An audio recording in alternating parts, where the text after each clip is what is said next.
What's going on, fam? Birds of a Feather Thursday night coming at you live here on A2D Radio. Lots to talk about tonight. We're talking birds, talking A.J. Brown, talking Bears and Eagles preview, and much more. Hit the like, subscribe. Let's roll it. Oh my God!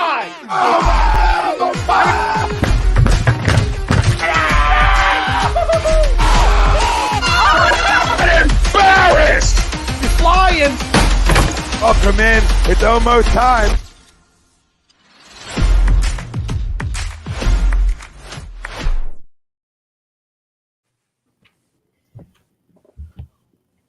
What's up, boys? What's up, fam? It's your boy Chrome coming back. A little throwback here on Birds of a Feather live here on A2DRadio.com. Myself, and tonight it's the adventures of Pete and Pete. Pete Evans, Pete Young, Mr. Young. Looking forward to this tonight, guys. Nate Moss will be joining us at some point. No Jake Friel tonight. And Chuckster, he's not feeling well. He's producing for us, though. So thanks, Chucks, for all you're doing back there. And I'm going to try to hold down the fort for you. Chuckster's a little under the weather. So, guys, lots to talk about tonight. Birds, your 12-1 Philadelphia Eagles have a chance this week to go into Chicago and solidify their greatest start in franchise history and go 13-1. And we're going to talk about that. We're going to talk about other things around the league. We're going to obviously have live Seahawks 49ers reactions. We've already had quite a few interesting reactions here before the show went live. Mr. Young down here has been a little animated. And we're going to obviously do No Huddle. So happy to be back on the old show here. And we are brought to you by Baggio's Bread. It's located in Mount Laurel. It's home of the best stuffed breads, tomato pie sandwiches, cutlets, and meatballs. And if you mention A2D Radio, you're getting 10% off of your in-store purchases. So make sure you guys are checking out Baggio's Bread in Mount Laurel. A2D, 10% off. Check them out. Our first quarter topic, our topic is, and it's brought to you by Looking to Buy or Sell. It's our boy Alan Foy over at eXp Realty LLC. If you're looking to change in your career, your brokerage, you're going to check him out. Contact Alan Foy, eXp Realty LLC at 302-682-8820, or you can visit him on the web at alan.foy@exprealty.com. Guys, our topic to open the show, our poll question, if you will, although it's not really a question anymore, it's a statement. But our topic of conversation here, guys, A.J. Brown is the best offensive acquisition in Eagles history. Agree or disagree? There's a lot of different ways to look at this, guys. So I'm really interested. I've been thinking about this all day. We had a similar conversation a couple weeks ago, but not in the detail that we're going to be doing it now. So I'm going to be really intrigued to see if you guys go with the obvious, if you think outside of the box. So I'm going to start with Mr. Young here, sir. Agree or disagree to the poll topic? So the question, are we talking like signings? Are we talking trades? Or are we just talking about anything that happens in the offseason? Any offensive player that was not drafted by the Philadelphia Eagles. Okay. No, I do not think he's the best acquisition. As amazing as he is, and obviously people are going to get mad, and I'm not saying false, it's Terrell fucking Owens.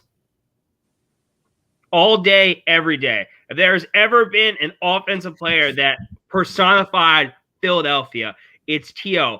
14 touchdowns in 14 games. Had surgery to legally be allowed to, and had to sign a waiver to legally play in the Super Bowl. Caught 135 yards on one freaking leg and single-handedly almost willed us to a Super Bowl. There's no comparison. Like, AJ's amazing, Foles, all those other guys, like Alshon Jeffrey, we've had them all. But like, it's T.O. It's all day, every day. It's Terrell Owens, number 81. It's a popular decision, not a bad one. There's a lot of arguments for it. Pete, what do you think, Mr. Evans? I can get used to this PCP thing. No. I do not promote the use of recreational drugs, but the PCP, Pete Chrome Pete, for those who follow along. Less fights. I definitely disagree to the poll.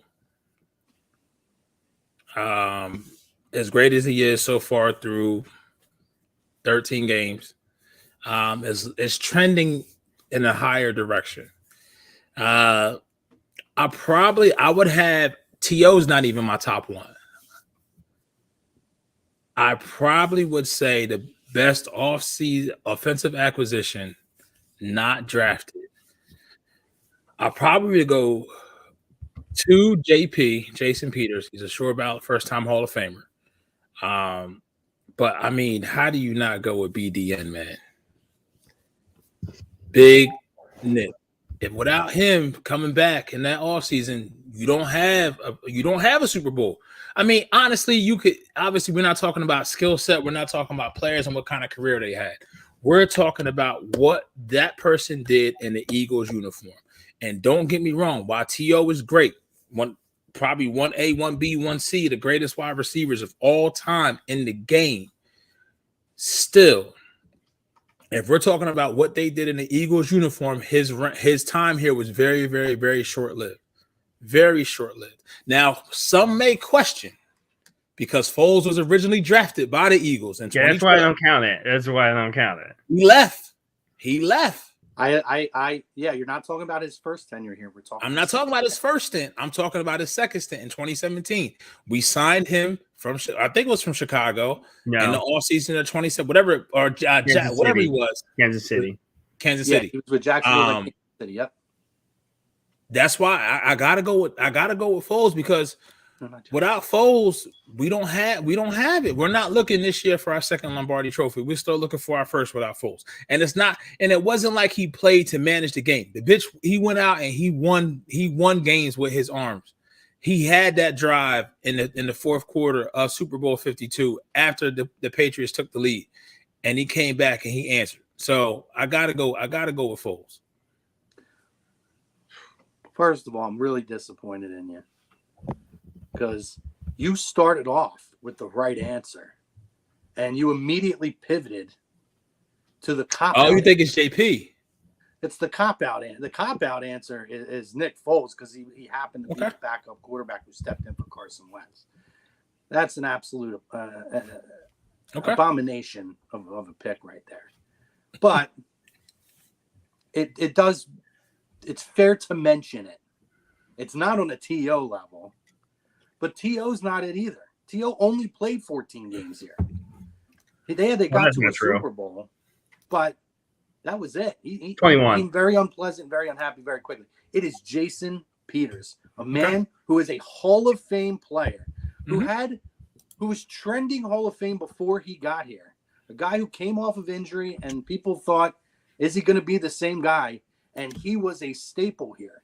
He was one of those, because you got to think about what were those offensive lines like? Because you could mention guys like John Runyon and other guys too in the past who were unbelievable tackles and offensive linemen in this city. And we all know that you win in the trenches.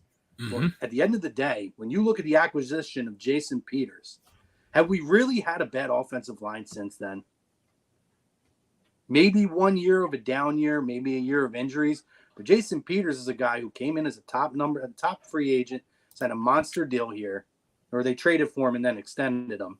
Monster deal here, and ended up being solidifying a very easy Hall of Fame career here, and was a major catalyst to putting together a Super Bowl roster here. There's no question it's Jason Peters. And anybody who thinks otherwise, Pete, I can't believe you brought up BDN over here. I mean, are you kidding me right now? Because I mean, my counterpoint to that is, as great as Jason Peters is, he wasn't a fucking starting left tackle on Super Bowl 52. Towards the tail end of his career, it doesn't matter. He set the tone for. I mean, that organization, that line was built around him. He was one of the corners. 9 Pro Bowls, man. I gotta agree with him. I'm not taking nothing away from him. Once again, remember, I prefaced my argument by saying we're not talking about the whole career of the player. I said that. No, take the Eagles' tenure alone. His Eagles' tenure was. Well, he didn't do anything in Buffalo. So kidding me? That's like saying, oh, you know what? Chase Utley didn't hit a home run in like game 5 of the World Series. So you know what? He don't count. That's a bad argument because he That's what I said. That is he's tied for the record for most home runs in the World Series. Right, but it was that series or was it the New York series? The Yankee series, yes, he's tied all time for Reggie. I think he's I'm talking about the year before. He's talking about 08.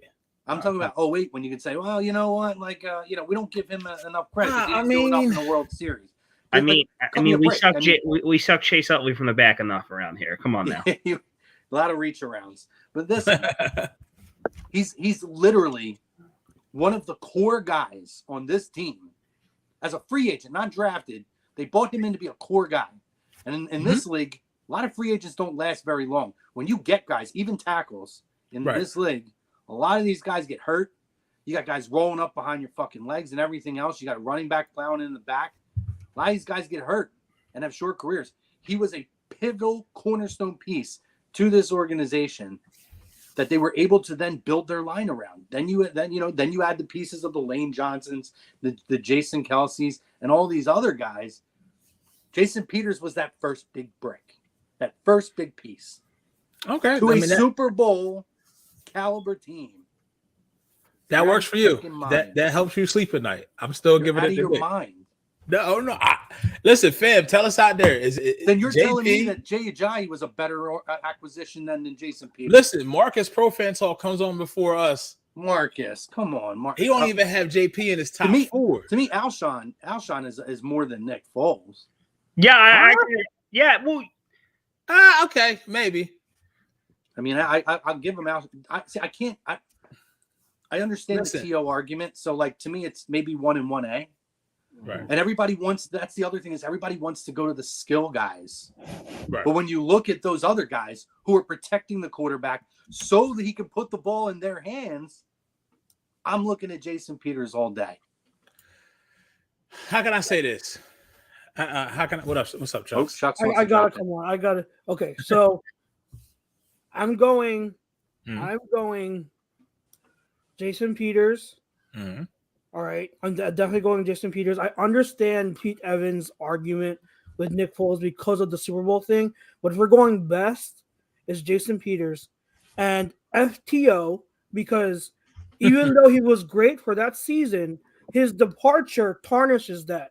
That's why I don't include T.O. in the conversation. Fuck 5. I just had to say that. Peace out, guys. Fuck 5 for life. The reason why I put Foles, and I think I'm going with result as of more long tenure is simply because of the fact of, like you said, we expected JP. I expected JP to be what he was here. There's no way we can sit here and discount week 14 after Carson Wentz goes down, ACL, PCL, everything, knee ripped to shreds. We all thought our season was over. We thought our 2017 and 2018, we thought our Super Bowl run was over.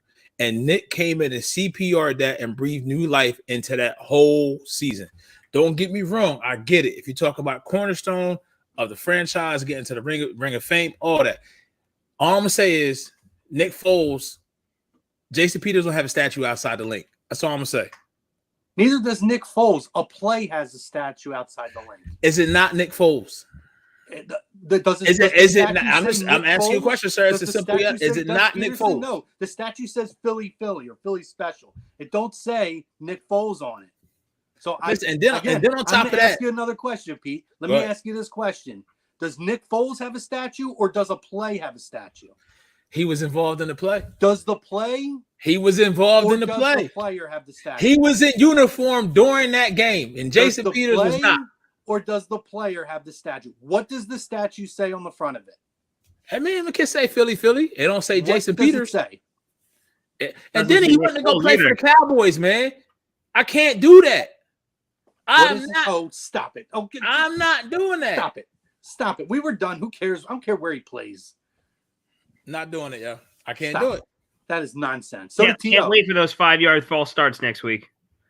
Tell him, Marcus, he hating on the statue, man. I hate that fucking statue. I love the statue. The statue's amazing. I hope they blow it the fuck up. I agree with that. I agree with what Marcus said there. And by the way, guys, if you haven't checked it out, I'm sure you have. Phenomenal show. check out Marcus on Pro Fan Talk, on Before Us, a little bit earlier in the evening. Lots of good stuff coming from Marcus down there. But listen, again, Pete, I stand by what I said. The player, an amazing acquisition that was very, very key to winning a Super Bowl. But so was the player, and so was the other player who was a part of the whole culture building up to it as well. So you know what? Now that we're thinking about this, I actually have an outside the box thinking. Okay. Yeah. Doug Peterson. Well, it's a coach. It's not an offense. I mean, they didn't sign. I think that's an off. I'm going to tell you what the greatest trade in Philadelphia Eagles history was. This should be a good one. The greatest trade in Philadelphia Eagles history was the first round pick they got for Sam Bradford, because that really actually helped them to start building that team around Carson Wentz. It opened up the door for Carson Wentz to come in and go on that brief but phenomenal run we had for 2 years.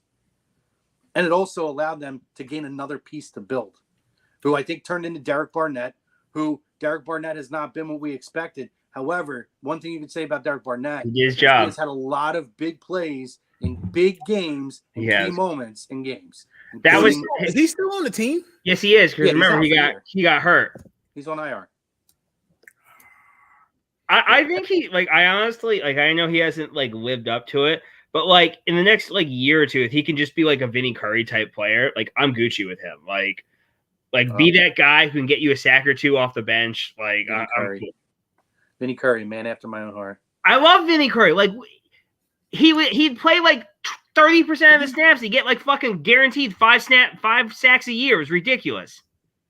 Marcus, we're talking offensive only, Marcus, no defense. Offensive offseason acquisition, no defense. Thank you, Marshawn Lynch. I get it. I guess. No, it's not. I didn't realize that Reggie White was drafted by the Memphis Showboats. USFL! Great team name. Is this a great time to mention that USFL is coming back for season 2?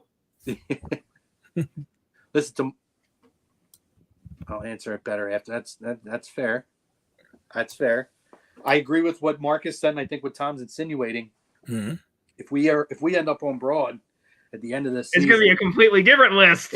It's 100. I mean, we may have to revisit this list and have this conversation again. I mean, it depends. I looked at the stats earlier. I think A.J. Brown has 65 catches, 1,091 yards, 10 touchdowns. We had earlier in the season, we had a question about if Devontae or A.J. would have more stats. Devontae doesn't have. He's 775 yards, 4 touchdowns, I think, but has 66 catches. So I mean, it's just it's everything. I mean, but A.J. just gives you that he's a faster, more capable Alshon, in my opinion. That's because he can go get the jump ball. And he's not a jackass. And you can go get the jump ball. He can run the slant. He can catch. Only thing I need him to do is just hold on to the fucking ball and go down. And he's not friends with Josina Anderson. That's the most important part to me.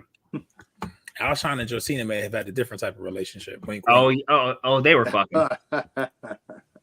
Wink, wink. They were playing QB sneak all day.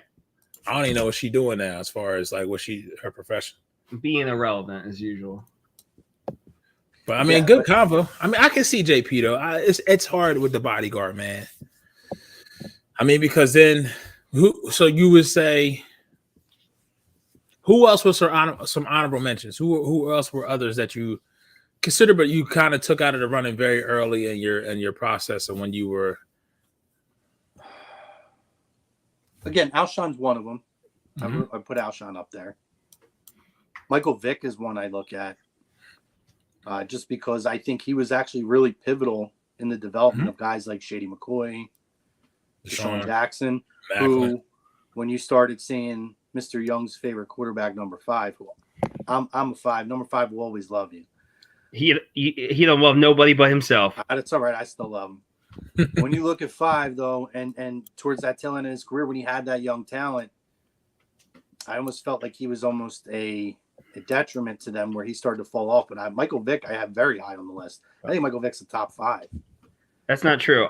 My 5 loves other things other than themselves, like illicit text messages.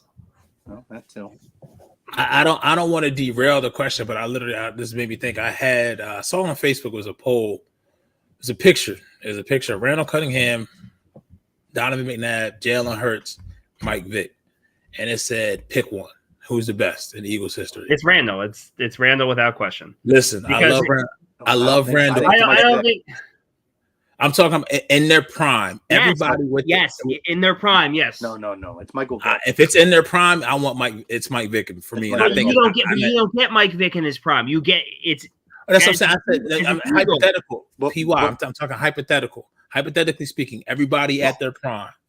Well, even I'll take the Mike Vick that we had, because at that point he was well rested for a couple of years because he was obviously in prison, and when he came back and got an opportunity, right? He was a little bit older than he was a little bit younger in terms of body wise of the damage that he took compared to most guys his age at the position.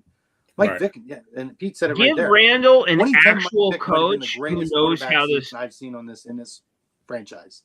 Yes. Give Randall an actual coach who actually cares about offense, and he's probably like the level that he could be playing on is insane.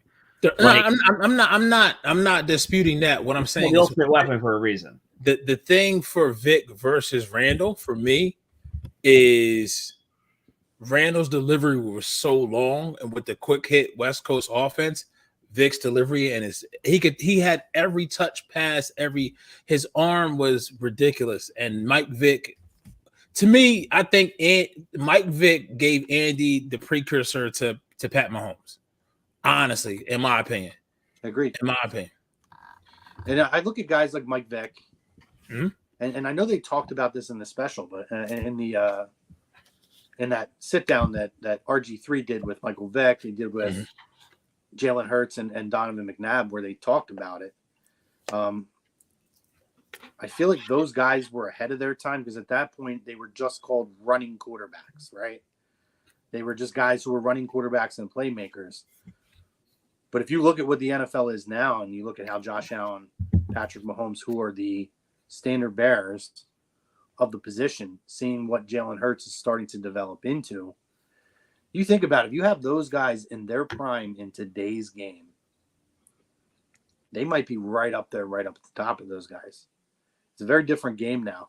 And I always think that's very interesting. Like, I wish I could see what Mike Vick would look like now playing in today's NFL in his prime. He might be burning everybody. He was back then. What do you guys think?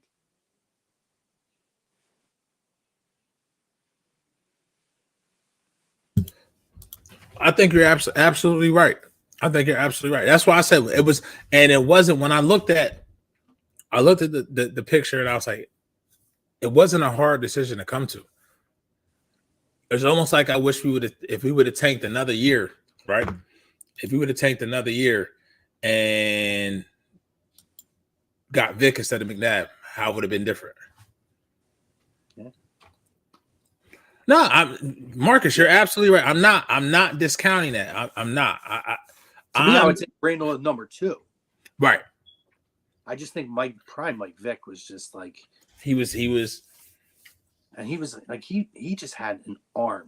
I mean, that dude could throw the football through and it a was window so quick, 65, 70 yards. It was insane. Right. The arm, the cannon that he had, and while running, like, it was just the things that he was able to do, not just with his legs, but with his arm, where it was magical. Yep. But you're absolutely right on that, Marcus. Richard Shawley, Hurts is bound to be, if not already, the best quarterback the Eagles franchise has seen, and right now is the best player in the NFL. Hurts season. The potential is there. I believe in him. I don't want to start going. We did this with Carson, and I don't want to go through it again where I'm crowning somebody too early. And I'm not saying crowning is not giving him his flowers for how unbelievable he's been, and I don't think it's an aberration. I don't think this is like a one-off. I think this is who this kid's developing to be. I just, as an Eagles fan, can't do it to myself again to be like, this guy's going to be the greatest in franchise history. Right. I can't do it. Not yet. Yeah, I do think that potential is very likely there. You believe in it. You can feel like you're more secure in believing that and leaning that way because of the intangibles he has and the work ethic he has as a leader. Like, he's not the type of guy that's going to he's not going to take a lot of days off. He's not going to rest on his laurels. He's not going to be too content. You know what I mean? He wants to win. He wants to compete. He's a competitor. Real quick, Angry Bear, not even just a comment. That is a beautiful, beautiful dog in that avatar. Yes, it is. Beautiful. And yeah, yes, it was Marcus. Marcus's most recent comment. Does Jalen regress if Shane Steichen leaves? He'll have to learn another offensive scheme. To answer that question, I believe it's really, if it's a combination of Steichen and his scheme and his play calling versus Sirianni, and I think the core concepts still stay there. But I really think it's what Hurts has been rooted into as far as his mechanics. If his mechanics stay the same, I don't think he'll regress that much. What's the better question for me would be if Steichen leaves, or if you break up this trio between DC, OC, and head coach, how does Sirianni adjust? How does the offense change then? How does the game plan change? How's the game plan change then? Geno Smith with a pick 6, it looks like. Oh, there's a flag. Jeez. So, bullshit. But no, I mean, it's how do you feel about that question, Chrome? I'm not worried about it. I agree with you in terms of, I think at the core of it, it's the head coach being there. I think that's going to be, I think the core of how the offense runs is going to be similar, and they're going to probably bring somebody in with similar philosophies. Because at the end of the day, I think, when you brought in Sirianni, they brought in guys who have similar thinking, similar philosophies, particularly on the offensive side. I think a lot of the creativity you see in the offense is a lot of what you saw in Indianapolis. And I mentioned this on A2D Wednesday nights about a month or two ago, where if you look at, and it was probably longer than that because it was before Wright got fired, a while before he got fired. But if you look at that team, right, in Indianapolis, the offense looks anemic. You could see that, and even last year, the creativity in that offense just isn't there.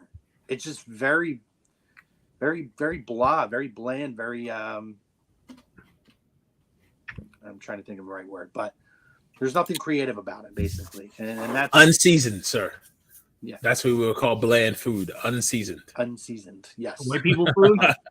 But I do. I think that's what you're seeing a lot of is, they miss. They think they definitely miss his creativity and his offensive philosophy on the offensive side of football there. Yeah.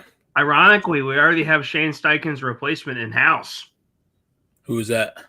The guy from Indianapolis. I'll call it right now. He'll be their OC next year. Oh yeah, they brought him off. Didn't they bring him on as a as an offensive advisor or something like that? Yeah, offensive assistant.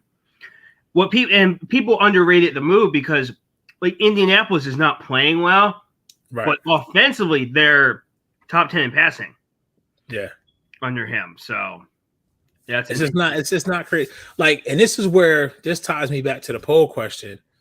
This is where you see the effect of having someone like an A.J. Brown. I remember, Pete, you were here. I asked this question a couple of weeks ago. I really think, obviously, quarterback is the most premium position on the football team when building the roster, right? But before, you would say defensive end, tackles, what have you. I still think that range true, but as close as ever, a premier wide receiver one does so much for your team. This offense looks completely different.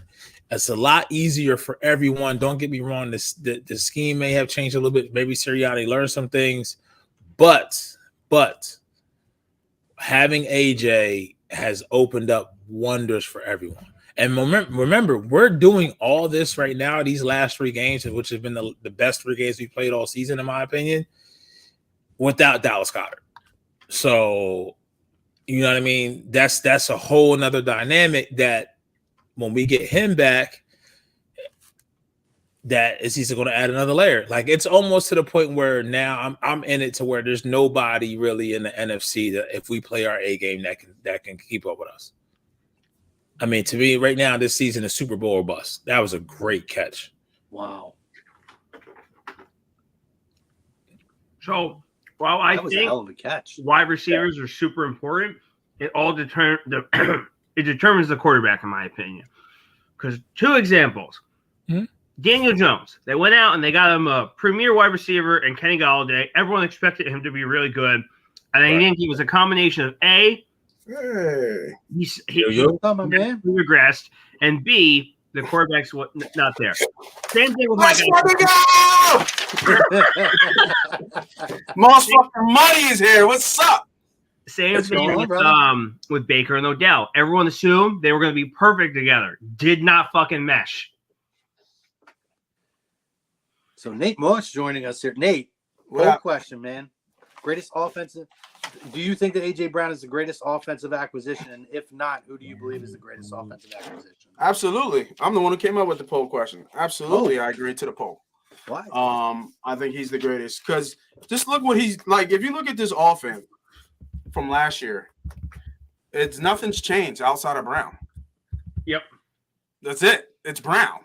I think obviously A.J. Brown's made things a lot easier for him. I just think I think Hurts has taken that next step. Like I just think that's the most important part.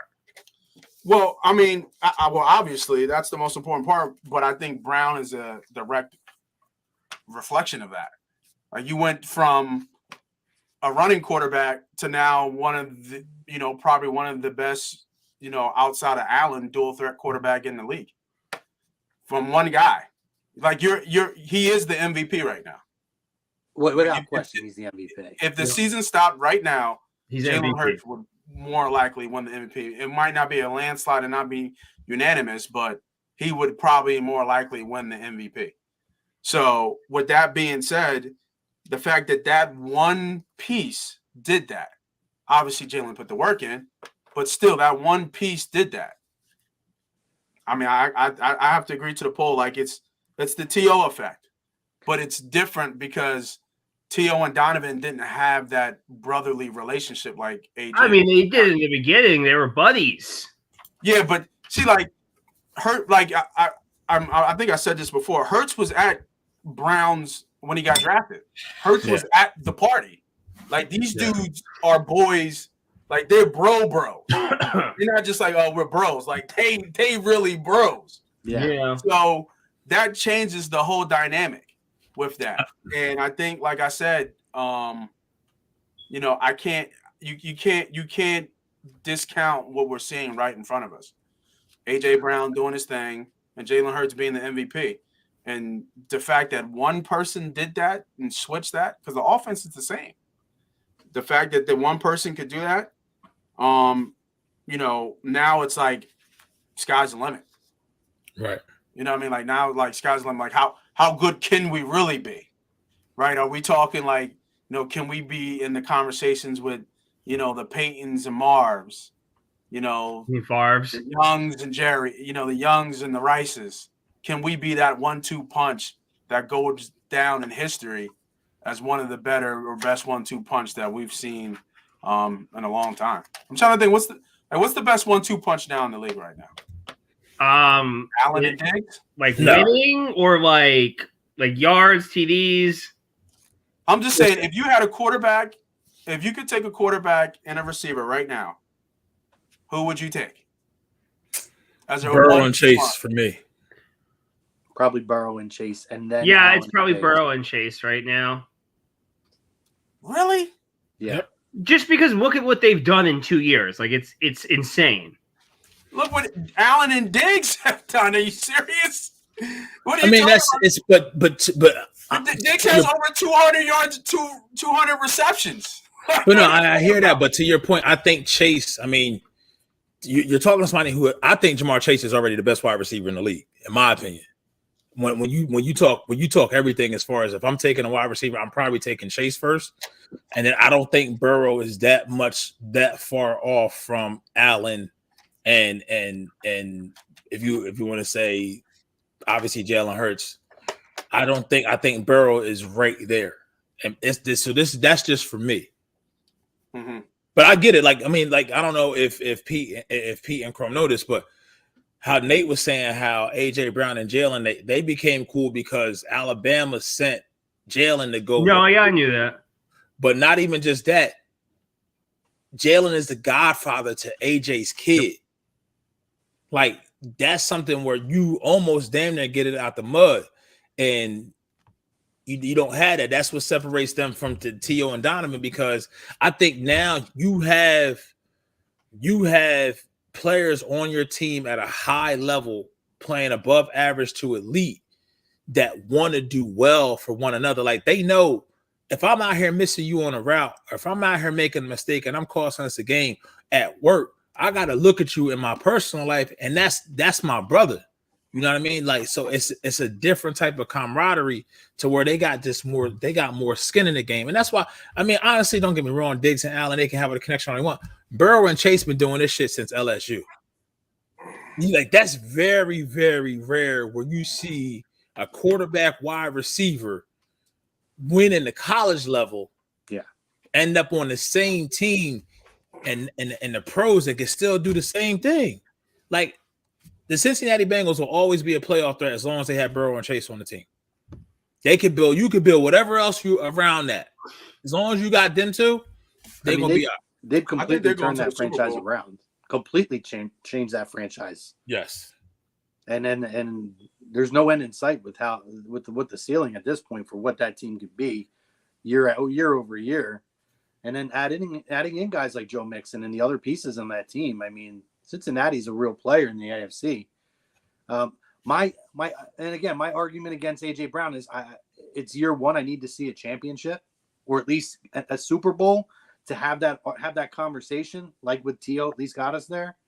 I have to go with JP. JP was a culture changer here. JP was the cornerstone, was the first really big piece to solidifying what's been a solid, one of the best offensive lines for close to a decade at this point in the entire NFC and in the league. You know, more often than not. I have to go with them, absolutely. But I think A.J. Brown has the potential to take over. I don't know. Yeah, man, because age is like one thing I Davis look at. Mills and Brandon Cooks. Well, when you look at AJ, he doesn't seem like he's too big for his frame. He looks very, very natural for his honestly build. think I look at him. I will say this: if you look at him at a glance, it's almost like looking at a T.O. clone. He's a baby T.O. T.O. was bigger. A little. I think T.O. was a little faster. Just me. And T.O. was a little taller too. I mean, you're talking about the second best receiver ever to play. I mean, right? Yeah, like, let's put some respect on T.O.'s name. Worst case scenario, T.O.'s top three at worst. That's what I'm saying. Like, he's two. He's the Trinity. It's 1A is Jerry, 1B Moss, 1C T.O. But then also, I mean, fuck, you got to put like to me it's 4. It's time for 4 because then it's Megatron. Like, I can't. Mega was something special. I wish I would have seen him somewhere other than Detroit. Oh. I still remember that one week where everyone was like, "Oh my god, are we getting Megatron?" No, that was like a legit story, like going around because everyone kept talking about it. It's like, "Is that happening? What's going on here?" And I'm like, "Fuck it, why not?" Yeah, I think not T.O. I think Brown plays like. I haven't seen him in person. Mm-hmm. I've seen T.O. in person, and T.O.'s a big dude. Like T.O. he's a big dude, and he looks big on TV. I haven't seen Brown in person. Brown looks big on TV. I just don't know how big he looks like naturally in person. But I think that if you look around the league, there's not a lot of players that are like Brown. Yep. From a receiver standpoint, they're more kind of wiry, kind of more skinnier frame, and he's just a naturally bigger frame for a receiver. But he's deceptively fast. Him and DK, those are the only two. Well, DK's different. Like DK is that Megatron different. Fucking gazelle. Yeah, like You're not supposed to be that fast that size, yo. Yeah, like he was made in a lab. You know what I mean? He's a man in character. But Brown, you see, I'm trying to remember somebody like similar, maybe like David Boston, maybe not as muscly, but that kind of build, kind of just, I mean, I think the name came up though already. Sterling Sharp. Sterling didn't have a long career. No, but I'm saying about as far as frame and skill set. Oh, frame and skill. Yeah, you could say that. Yeah. You could say that. Yeah. Like that. He's kind of almost like a throwback a little bit. See, I look at AJ, right, and I see and his impact is so clear. But on the other side, right, I think a lot of the reason you bring him in originally was when we looked at one of the knocks on Hurts was inaccuracy, right? You can't teach accuracy in the pros.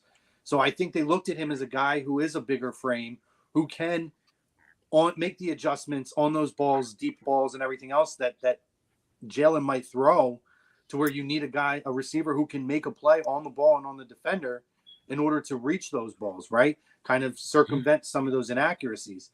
However, I think as much as A.J. Brown has given to Jalen, I feel like Jalen's given back to him because, I mean, he's having a career year. Jalen's thrown 45-yard dimes through windows right into his arms. That, I mean, these are balls that we never could have imagined he would have been able to throw last year. That he has come in and he has disproved the idea that you can't learn accuracy and arm strength in the pros, because the way he's thrown the ball this year has totally discredited that whole notion. And God I think bless you, Tom House. Yeah, I think it's gotten better as the season's going on as well. So that's my other kind of counter argument, that as much as AJ I think has given to him, I feel like Jalen's given back to him, because he did play in Tennessee and didn't have a really great quarterback there. And you saw the lack of production there. And it wasn't necessarily on him, but now you see a quarterback who can make those throws, who can extend plays and give him opportunities to get open. And I think Jalen, again, is given him just as much back. Yeah, I mean, I remember that some of one those game dimes that he's dropping. I mean, defender here, and it's like right. Yeah. In the stride, one time right he didn't do that is the reason why we're undefeated, right? We're not undefeated right now.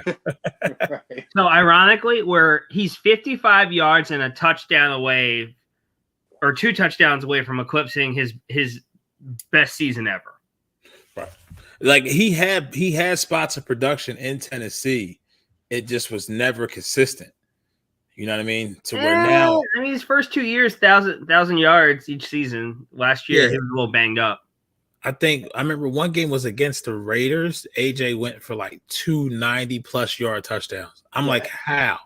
I mean, and that team, they had Mariota, they brought in Ryan Tannehill, and a lot of the focus became Derrick Henry as well, and they went away from the passing game a little bit. But again, I think at the end of the day, for a great wide receiver to make plays, you need to have a quarterback that's going to be able to put the ball in your hands.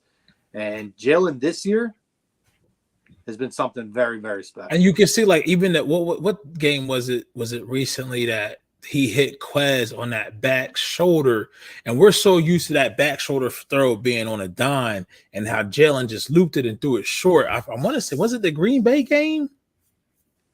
What you mean, like in the last few seconds of the first half? Yeah, it was Green Bay game.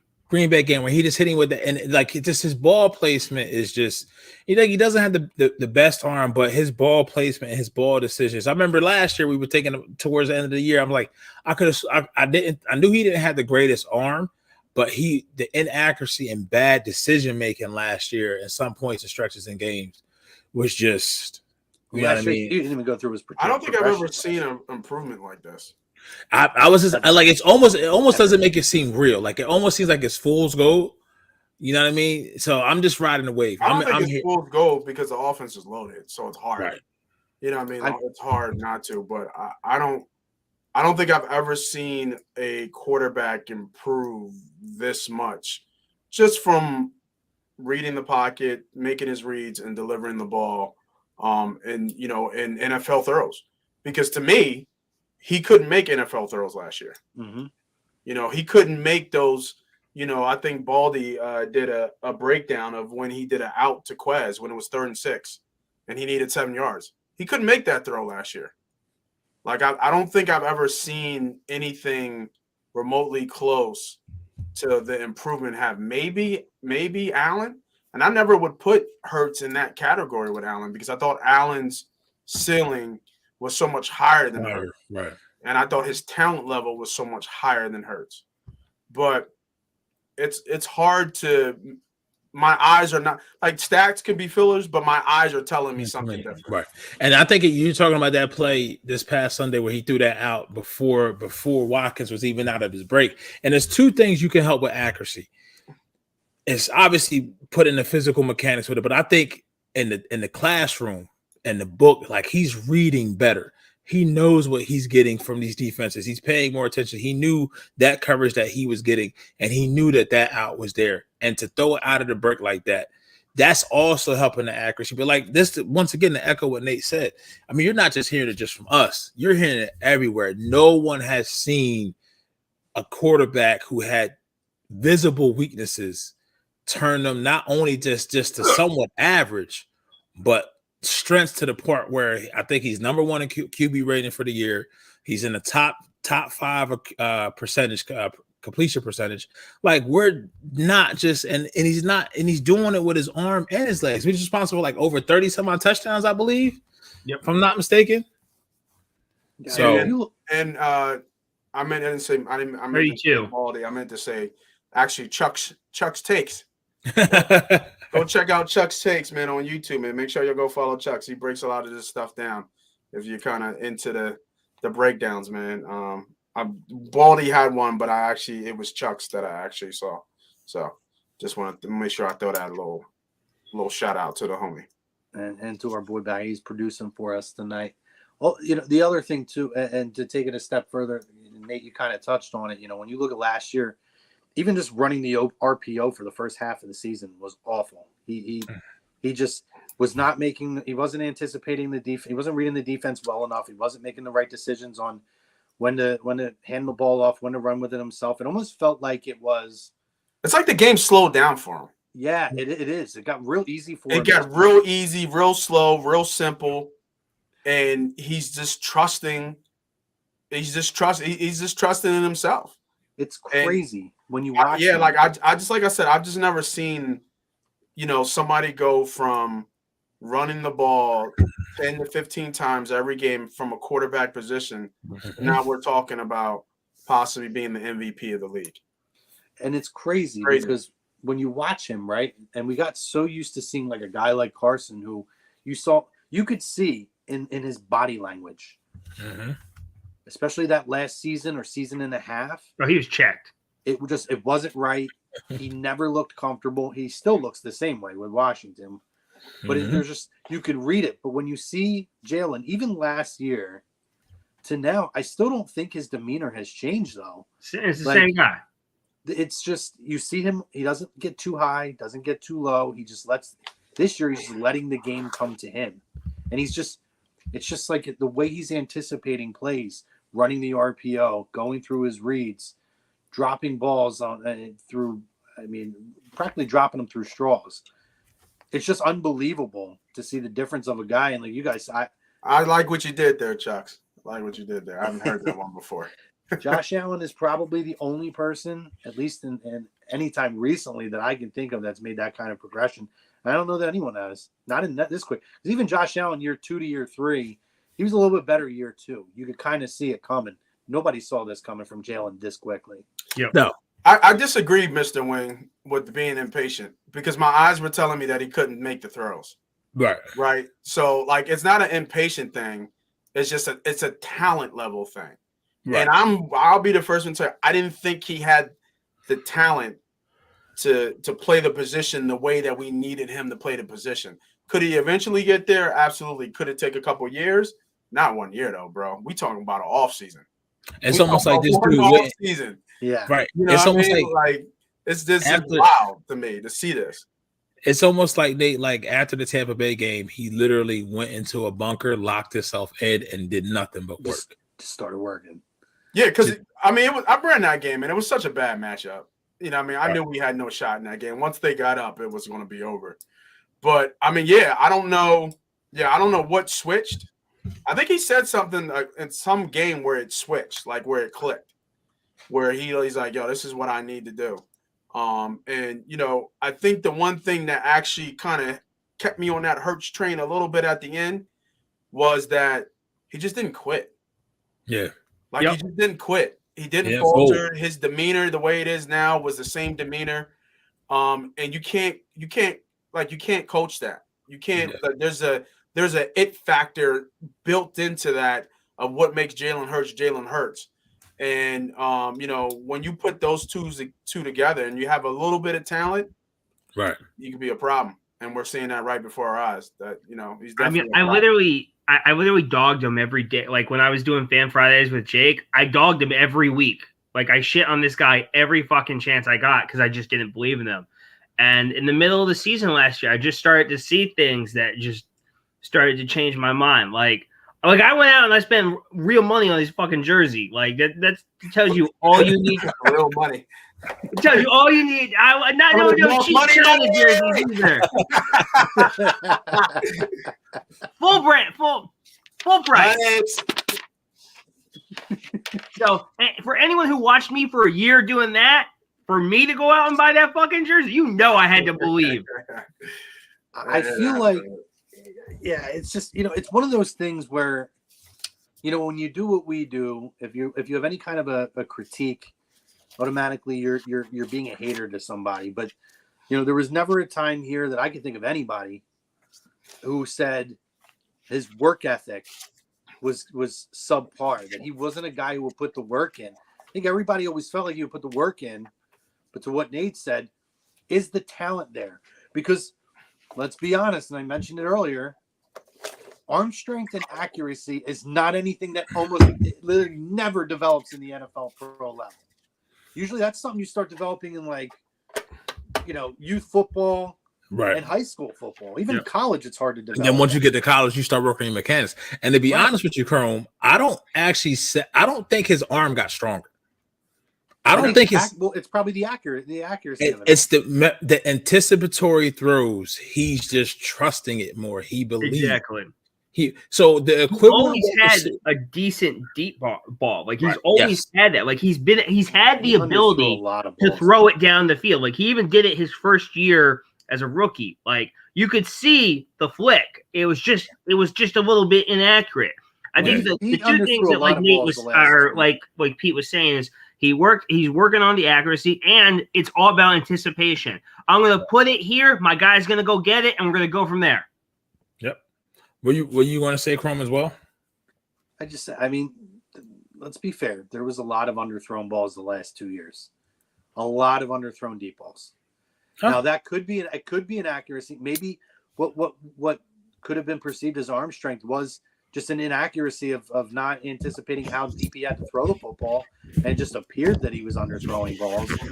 I don't know, but I mean, to your point though, everything's on a dime now. It's crazy. It's and I think somebody mentioned, and I didn't catch the name, but really every interception he's thrown this year, every interception could have been balls that were caught off guys' hands and this and that. I mean, really, he could be a guy that has one interception this whole season right now. He should be fucking undefeated, is what you should be. Yes, you should. It's okay, Nate. It's all right. I should be still taking shots right now. Where's Tom at with his bullshit? Where you at, Tom? Where you at, Tom? You hear me? You in there? Dad. You in there? Where you at, Tom, with your bullshit? Mom, Dad, don't fight. I would say the closest thing I could think of, and it still hasn't happened because I really can't think of any transformation like this from sports.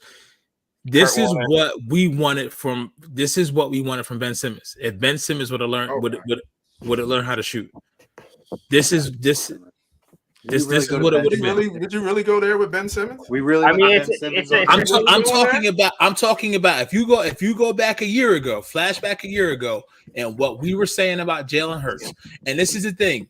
you never wanted to dislike the kid because of the type of leader he is and what he says. Oh, I wanted to hate Ben Simmons. Yeah, me too. That's what I'm saying. That's the difference. But as far as talking about, we saw the detriments to their skill sets, to what they needed to do to succeed, to be the player that we needed it to be in order to have success for their team. That's the closest thing I can compare it to as far as what we've seen, how Jalen has corrected his weaknesses. Obviously, Ben didn't. But I'm just saying, as far as what we wanted to happen, how obvious it was for everybody to say, hey, this is what he needs to work on. What is his faults? These are his faults. And now if you ask that question to 100 people, does he still have those faults? He's checked all those boxes and he's cleared out. You know what I mean? He's answered all our questions. The only thing is now is how much is this man going to get paid? Yep. In February. Take that hometown discount. It'll be interesting because you want to keep the core together. Right. So, I mean, not if you're Todd McShay, man. If you're Todd McShay, you drafted Beion Robinson, bro. Yeah, that was the dumbest shit I've ever seen. Stupid. You know who's even dumber?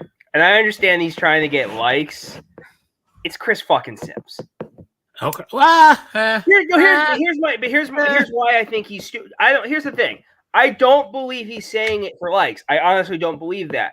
Because if he was just chiming in on it, I'd be like, all right, cool. You're just trying to stoke the flames.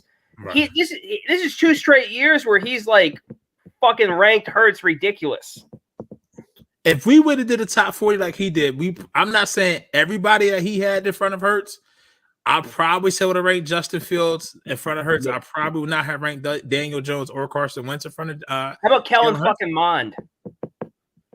No, I'm not saying I'm not absolving Sims of what he did, but your biggest thing is you put Hurts over Justin Fields, and I'm just like, I can't do that. I couldn't do it. I can't all day. Guess what? What I've seen right now, I would not have taken Justin Fields over. I would not have taken Jalen Hurts over Justin Fields. Pete, I look like a goddamn genius right now, don't I? Not necessarily. I mean, you do, but Justin Fields before the separated shoulder, he was turning the corner. That's questionable, Peter. The only thing he turned it now is interception. Huh? The only thing he turned it now is interception. That a Tom Brady jersey you got on there? No, it is not. That's replacements. Since we're talking about overrated quarterbacks from Ohio State, I had to bring out Shane Falco. I see what you did there. Well, I mean, I'm just saying it once again, once you have it, this is the key. They've given you the playbook. The Bengals did it, in my opinion, honestly, with Jamar Chase.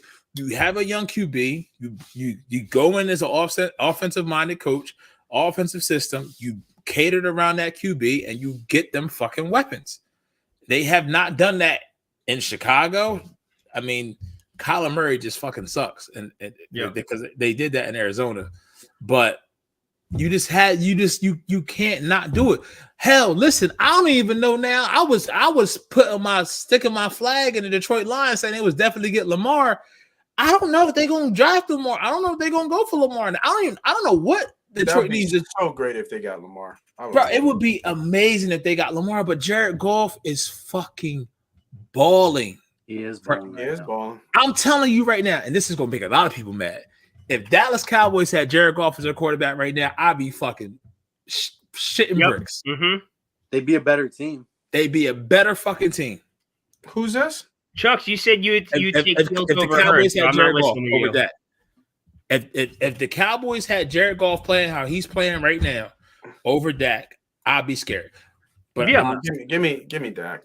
No, I think Goff is a top 10 quarterback right now.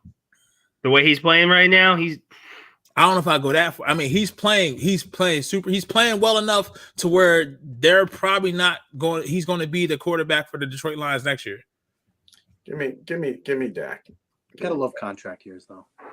He's playing so bad. Dak is like, even though they're winning, he's playing so fucking bad. Well, he's turning the ball over a lot. He's 9 touchdowns in what, like 6 games?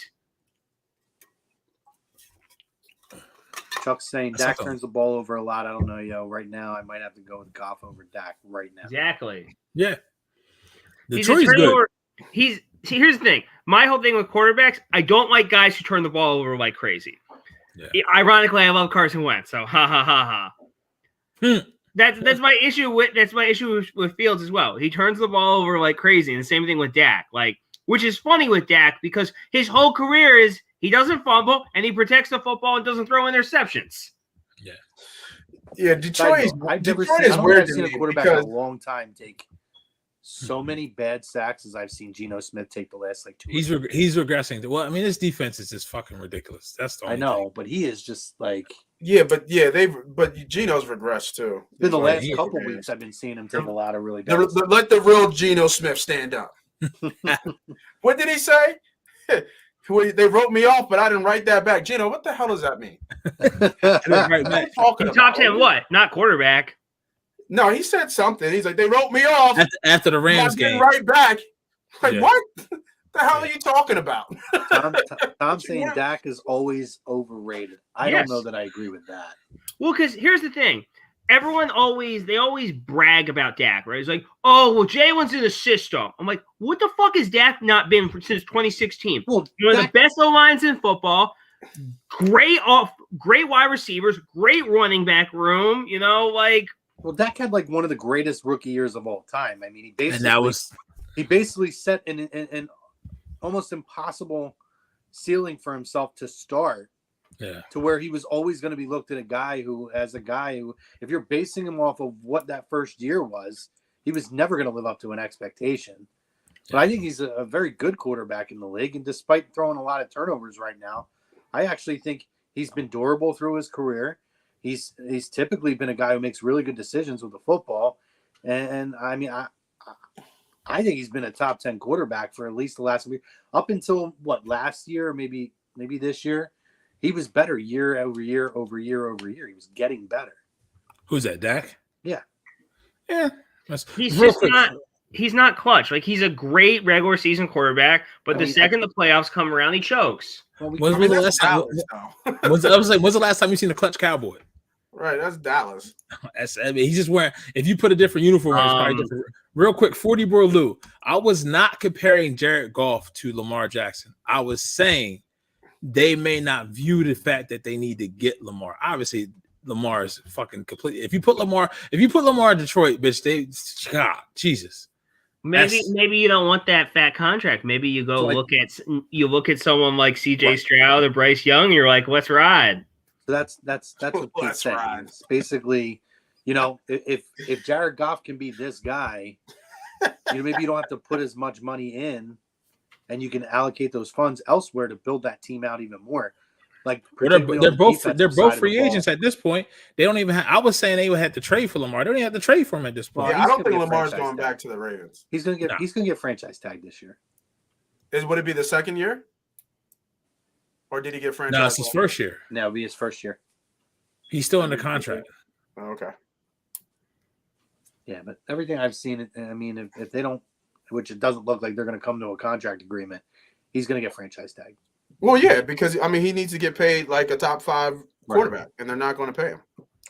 I do too. I would love to see. Looking at Goff, he has 2 years left on his deal. Who does? Goff? Yeah. Goff. Yeah, Goff will stick around because he was there when they sucked. Yeah. Right. And I actually thought they sucked too because they started out 1-6. Yeah. And then they went on a run. So I mean, They lost some tough games early this year, though. And early this year, I mean, your record is what your record is. You're 1-6. You're right, but not anymore. What when are they? you come on this show, you're going to get used to it. I'm always fucking right. Well, I don't know about that. But, really? I'm here to where was that undefeated streak? Fuck the undefeated. Yo, man, that's such bullshit. They should be undefeated right now. It's okay, buddy. And they're going to finish 16-1. No, because they're going to finish 16-1. Listen, if we were going by your record, it indicates how good you are. And that bullshit with the Giants was that that alone tells you that the record ain't everything. I mean, yeah, I know that, but Detroit will fuck around and get into the playoffs, the Indy game we got lucky. I think the Indy game. Yeah.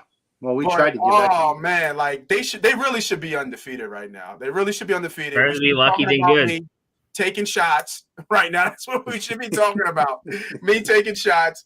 and getting blasted on TV with my bet. But I want them to get Bryce Young, so it's just another grouping of Alabama wide receivers and quarterbacks. Yeah, it's funny though because people didn't want us to go undefeated because nobody's never won it the whole way, going undefeated the whole way. But now you hear the agenda. People don't want Hurts to win MVP because the MVP's never won Super Bowl. See, I don't like, damn if you do, damn if you don't. Like, let's just change the agenda and break fucking history, right? Like, just fuck it. Yeah, you got to break the glass ceiling.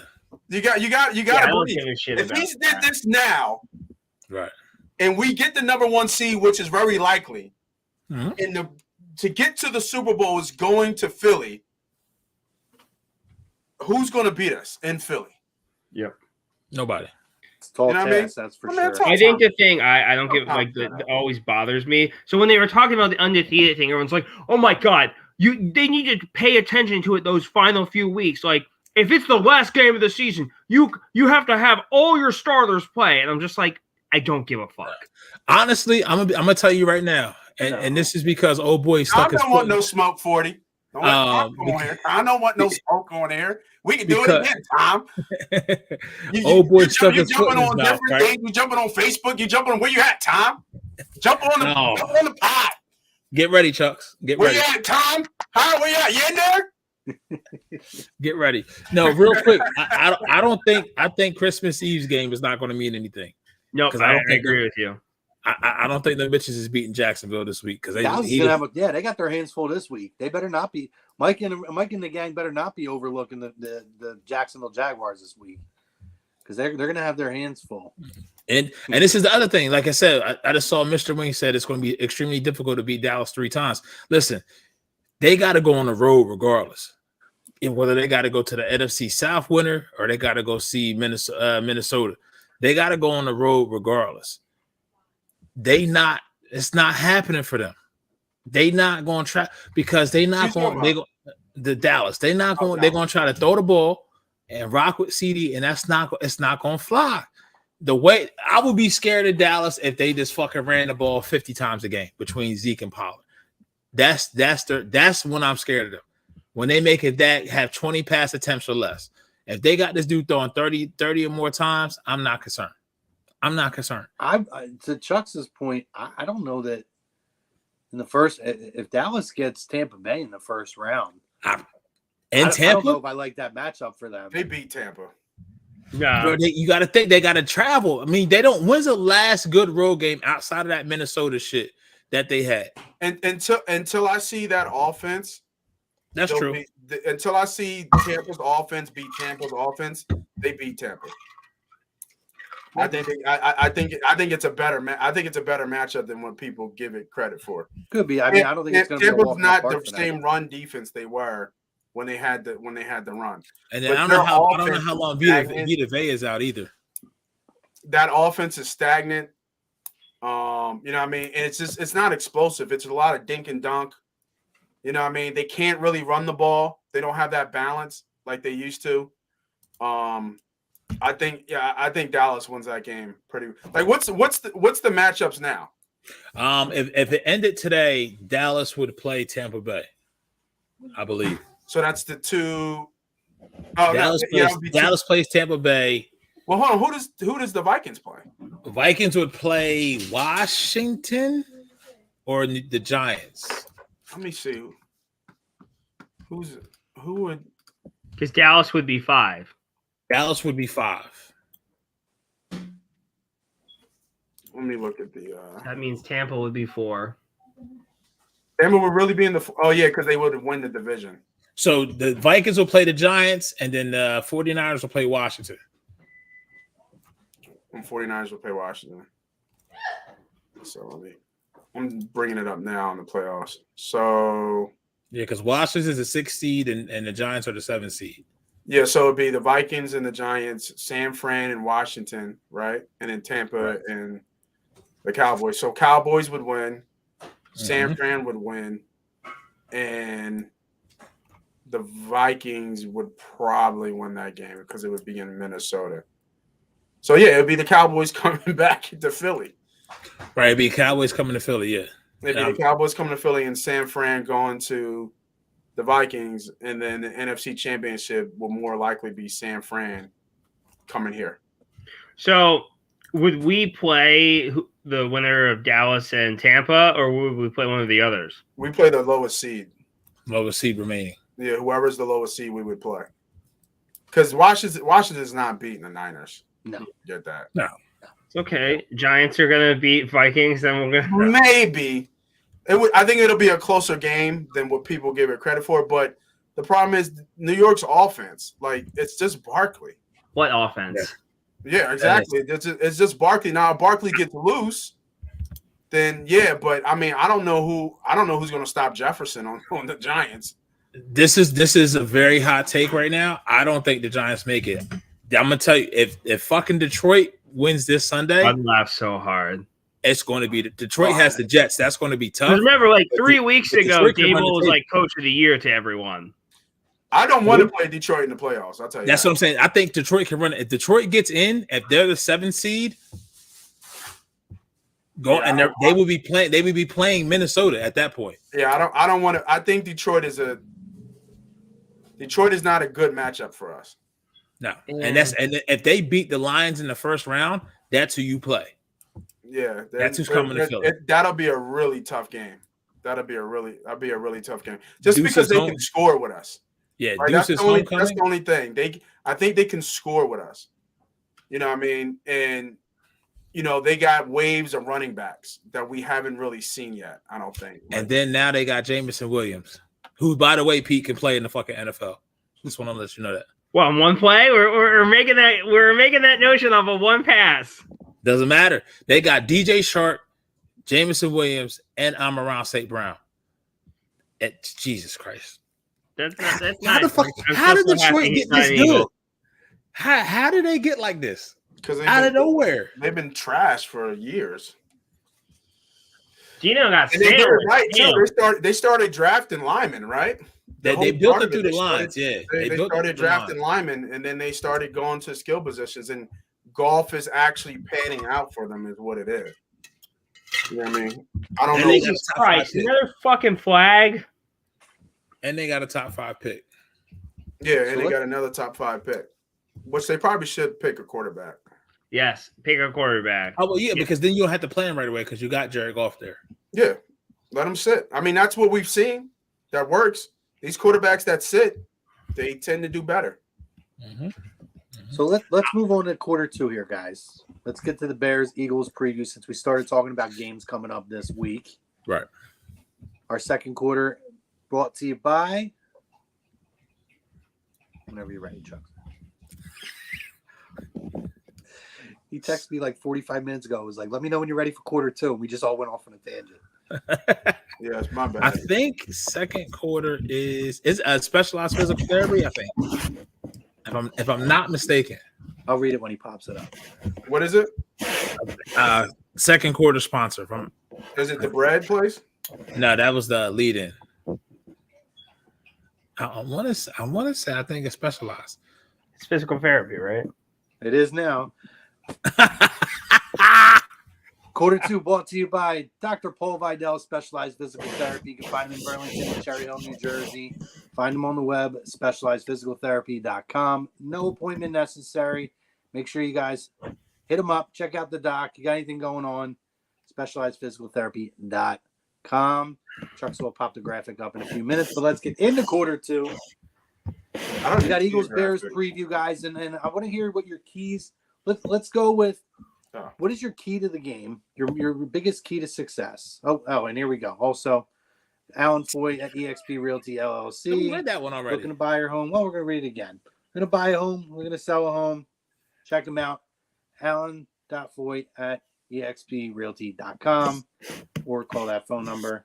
Check out the doc, Specialized Physical Therapy. Listen, I'm filling in. We're working through it. This is what happens on live broadcast. Anyway, let's hear what your key of success for the Eagles is. Your biggest key of success. And then we talked about this last night. But be curious for you guys. If the Eagles were to struggle this week, what would it take for the Bears to have a shot to win this game? Us. Us beating ourselves. It could be us Jalen Hurts beating dying ourselves. on the field. Wow. Okay. Jesus. He's about right though. They don't have a shot in hell to win this game. No, Justin Fields will have some plays, but I mean their defense. Like, do you real confident that? Oh my God, Justin Fields runs for 40, 30, That- 20, 10, that 0. they're gonna score? And the Eagles are still up by 45. Like, I'm not sure if they're going to score. Like, I don't know how they're going to score. Who the Bears? Yeah. I think they'll at least get 14, but I don't think they're how they're going to stop Touchdown in us. like 3 I don't, weeks. I don't think they're not going to stop us because they're deep. Eddie Jackson's out. Roquan's gone. I think they're playing like 5th, 6th, 7th round, day 2, day 3 players. Let me see what that over and under is on that. What their team total is over and Take under. the under. If it's 14.5, oh, love the under. Because it's 40. The total is 48.5. Okay. They're not going to score 20 points. I'll tell you right now. Hold up. Here it is. 19.5. Yeah, bang that under. No way they get the 20. 40 boy lose says 30% chance of snow. So what? We're the best. Like, aren't we like the best running team in the league? Yeah. So it don't matter. Now. Oh man, very true about that, Mr. Wing. You said it's 19.5. Oh, I would take that under. So Yeah. I got him in between like 14 and 17 points. But I mean, Justin Fields will have his plays, but they just can't stop us. I mean, it's going to be something similar to last week to where we just now the one caveat I will say that could throw a wrench in the plan. It is Eberflus, who was with Sirianni in Indy. That's the only thing I will say. As far as he don't have the horses, he don't have the talent to really kind of implement it. But some crazy quirky shit can happen. But still, it's us beating ourselves. I mean, hell, that's the reason why we got the one loss now. Who are you talking about? Who's that? The head coach at Chicago was the defensive coordinator in Indy. Oh, okay. And it's going to be 20 degrees. So you're saying like they know the offense, right? But he just don't have the talent. Nothing there. Yeah, there's nothing. Darnell Mooney's out, correct? Yeah, he's done for the year. He's done for the year. I mean, they got Claypool sucks. Chase Claypool's not going to be enough for now. Honestly, I don't even know why they're playing Justin Fields. Honestly, I mean, isn't he sick? He's supposed to be sick. No, well, he had to separate his shoulder on his left arm. I think he's questionable for this week. He's going to play, obviously. Yeah, he'll play. I don't know why. Yeah, he practiced today, so he's playing.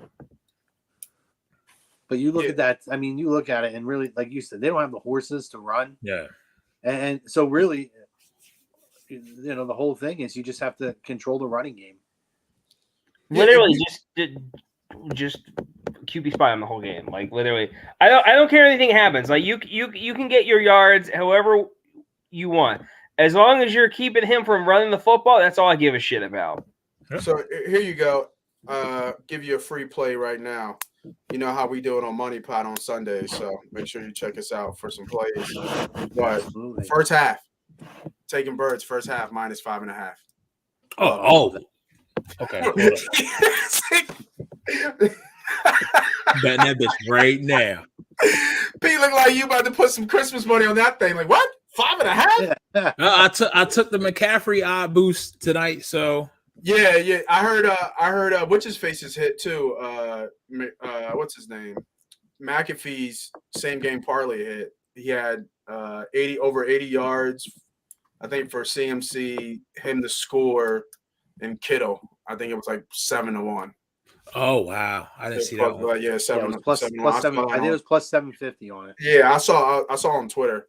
But yeah, no, first, like if you guys want to play first half, like anything first half and up, like first quarter, you know, I'm trying to think here. The first quarter is 2.5, and first half 5.5. I'm banging those two plays for sure. So his dad won with San Francisco, right? McCaffrey's? No, he won in Denver. Yeah, I remember him winning in Denver. I was just asking because I know he was on San Fran. Was he on the 95 team? No, he made his name in Denver. But I know he made his name in Denver, but Come he on, could have Evan been. Cafferty, right? Yeah, he could have been on the 95 team as like a third or fourth wide receiver. Yeah, I have no idea. That team was just fucking loaded, man. Well, that was Steve Young team, right? That He was on the yeah, 94 team. He was on the 94 team. Damn, he was in the league that long? Yeah. So 94 to 95 season. So he won the Super Bowl with San Fran. He did win the Super Bowl with San Francisco. Yeah. Yep. And he went out with Denver, right? He won one with Eli. I was going to say Eli. Oh, wait. He won 2. Yeah, with Denver. yeah, 3-time Super Bowl champion. He won 2 with Denver. Wow. Yep, 2 with Denver, 1 with San Francisco. I didn't realize he was on that San Francisco team in 94. That was everyone because they're like, oh, they're gonna send him to Denver, and then they're like, they send him to San Francisco, and they're like, oh yeah, his dad played there for like a year. We forgot. Well, yeah, Mr. Wing, I have elite confidence. Why wouldn't I? We're the best team in the league. What are you talking about? If you're worried about You the wanna fucking get a 3-10 Bears, I don't know team. what to tell you, man. You're talking about snow and cold. It's Philly. You don't think it's cold here? Now, is it Soldier Field cold? No. But I mean, this team has no shot. 0. No shot. And I know Richard saw that. I said 13-1. Why? Because we already got it in the fucking bag. That's why. I'm already looking ahead. You know what I mean? Like what about the Bears? The last 3 weeks come on, yo. have What you are we watched talking about? where you're like, oh man, I'm worried about. I'm not talking about like Miami. They look good, but since those 3 weeks, they've looked like shit. You know what I mean? And honestly, I don't think that we can overlook them because of the fact of that we know that this game could be the first overall seed clincher. Yep. I don't think they're going to overlook them at all. I think everything they I don't think Denver's going to let it happen. I think Doug. they're looking at Chicago, and they need to get Chicago out their way. Yeah. Right? And then move on to Dallas. And I Yeah, think what they're This going to isn't a team that overlooks guys. Like No. it's a 1 week at a time thing. Yeah, I mean, Nick Sirianni talks about it all the time, right? We just got to go 1-0 this week, and I feel like this team, particularly with this quarterback, I think they play in the image of those two personalities, and I don't think they overlook anything. And which is why you saw a lot of the responses to the Micah Parsons thing was, you know, they should not be worrying about us and worry about Jacksonville. We're worried about Chicago. Yep. That's the mentality of this team. I honestly think that's going to happen. I think they're way too focused on us. Nice mug there, Chrome. And I think they're gonna get not blanked, but like I think they're gonna get beat by Jacksonville because you can just tell like these last week they were not fucking ready for the Texans, and if not for the Texans having an actual game plan or a functioning IQ, they would have won that game. Well, that's going to depend on 98 Trevor yards, Lawrence 98 shows yards. up. That's QB sneak. That's all you needed. A QB fucking sneak. That's going to. I think that game's going to come down to which Trevor Lawrence shows up, because if Trevor Lawrence shows up ready to play, it could be a long day for that team.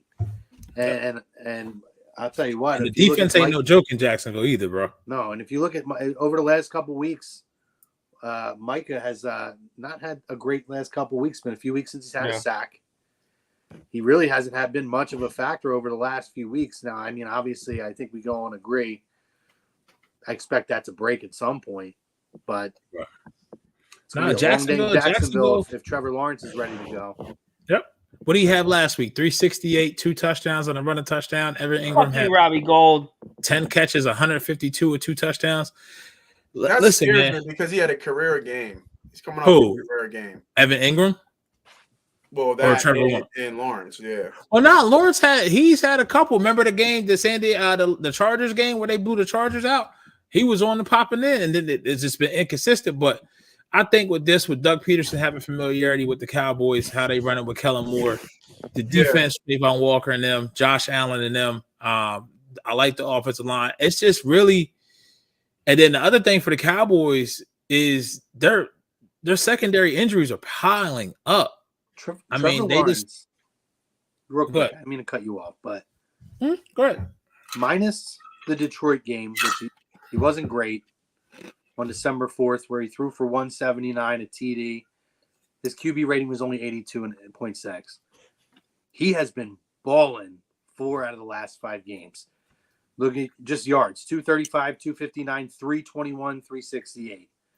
In that time, in those 4 out of 5 games, he had 10 touchdowns, no interceptions, and the lowest QB rating he had was a 106.1. Him and Doug are finally starting. It's almost like the tail end what you saw the first year in 2016 with Carson. Like it's like what you saw with us last year, where we were awful in the start of the year. In the second half, you saw the team start to turn a corner. Well, I'm talking about just Doug. How Doug is. If you're going by exactly Doug, right. Yeah, but just in terms of, I'm talking about that team as a whole. Seeing how that team kind of reminds me a little bit of where we were at last year with Jalen, where you could see that turn after the first 6 or 7 games, where the team started to turn a corner a little bit.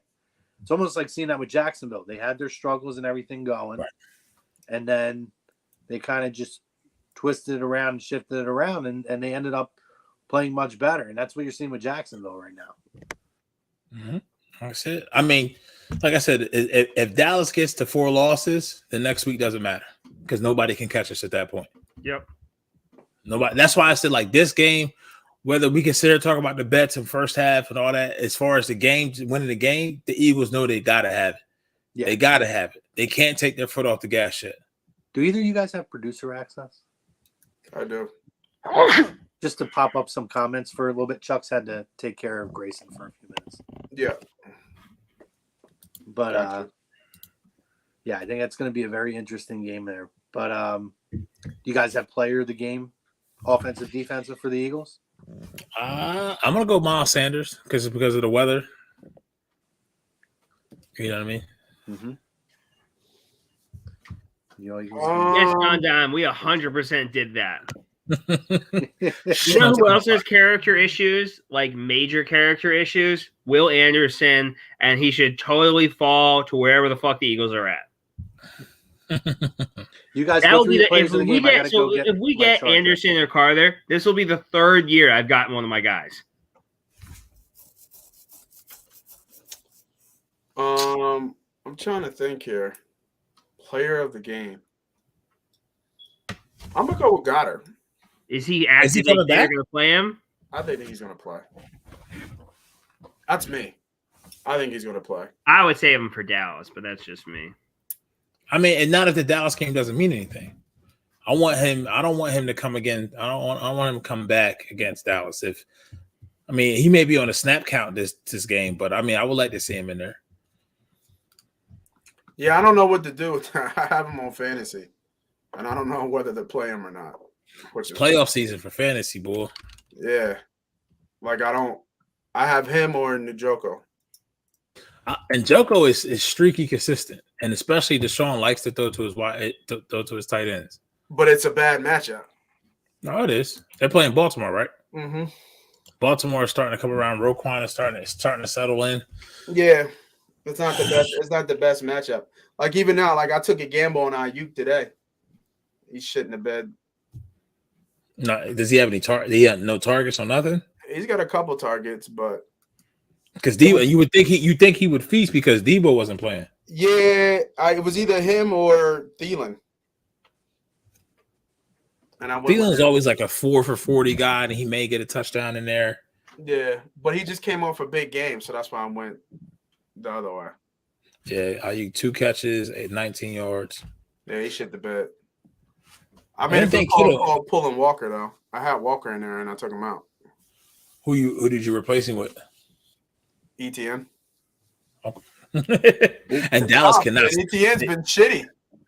But Dallas can't stop the fucking run. They can't stop the run for shit. I hope not. They cannot stop the run. Yeah, I'm going Dallas Goddard.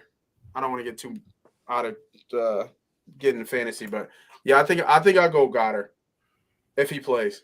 I'll go Jalen just because I think he runs up the ass.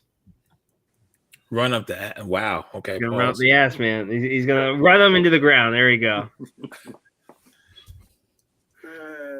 Run him into the ass. Sure, why not? I don't go fuck. How about a defensive player of the game?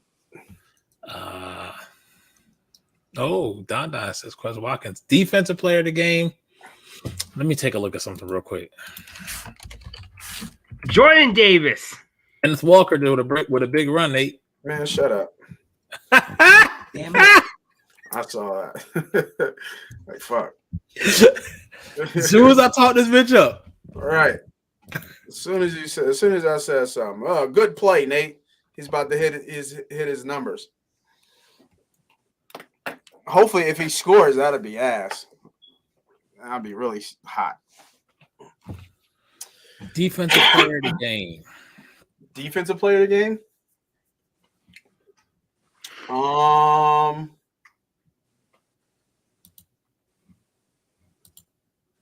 want to say defensive player of the game.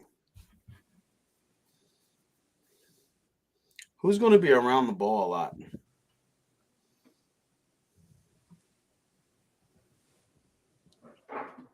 I'm going to go.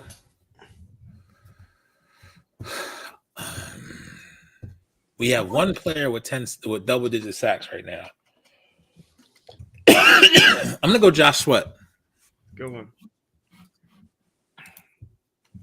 That's who I went with last night.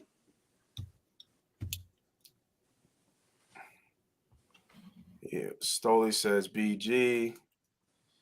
We got Marcus Epps isn't bad.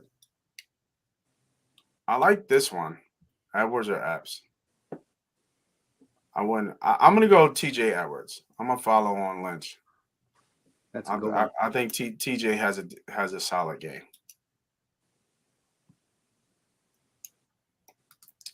Angry Bear has Riddick.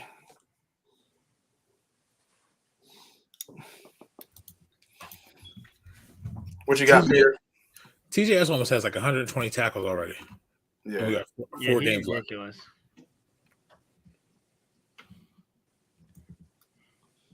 We got 2 for Edwards. Yeah, I like the Edwards play. It just makes sense. He's just gonna be around the ball a lot. Because I don't think the corners are gonna get challenged much. They'll be bored. They'll be bored out there. Yeah, I mean they got Claypool, and that's. And then I thought I saw earlier Claypool might not even play. Equinius St. Brown. He's got a knee injury. Oh, really? That's what I didn't look it up. I don't know. But he hasn't done anything since then. What he's at 3 catches? Yeah, it's gonna take some time for him and Fields to build some rapport. Yeah.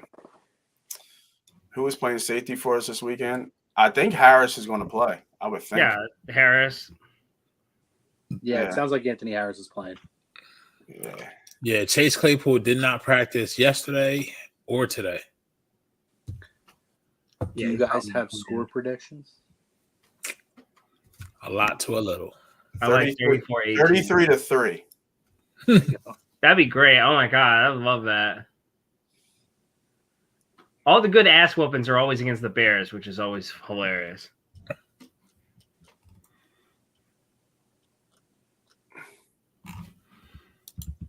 I'm gonna go 33-17. I think we almost double them up. That might have been the same score I picked. I think I picked 33, either 16 or 17. Yeah, so Mr. Wing said he didn't practice today with a knee injury. Mm-hmm. He hasn't practiced all week based on this injury report. Yeah. DY, what's your score? 34-18. Okay. Jeez. We're still getting to that under, though. Under 19 points. Yeah. So we played this little game last night. If you guys are interested, we went through who the Eagles free agents are going to be. And we basically went around and said, are they a must return or no? You guys want to go through that list? Sure. Let's see if there's anybody here that you think like they absolutely have to. I'm sure there's going to be at least 2 or 3. We came up with 4, but let's see what you guys come up with. So Fletcher Cox. Peace. If team friendly. No. It's either he stays or go. Don't give me that 10. Yeah, so if you're saying it has to be a team friendly deal or there's a certain then price, I could live without it. They're not. You have to have them. So you're saying no. Yeah, no. Robert Quinn, I think we can all agree can take a Bye-bye. Brandon Graham. Must. Yeah, just for the culture. Just for the culture. Just for the culture. I mean, out of those three, you got to keep one. I feel like Graham is one you bring back, and I feel like I'm not worried about a cost because I don't think he would ask for too much anyway. He just wants to stay. Yeah, I would keep Graham because I'm surprised he's gonna get double-digit sacks again. No, he's never had it. It's about time. No, he had it the 1 year when he went to the Pro Bowl. He had 9.5. 9.5. He had 9.5. Wow. Yeah.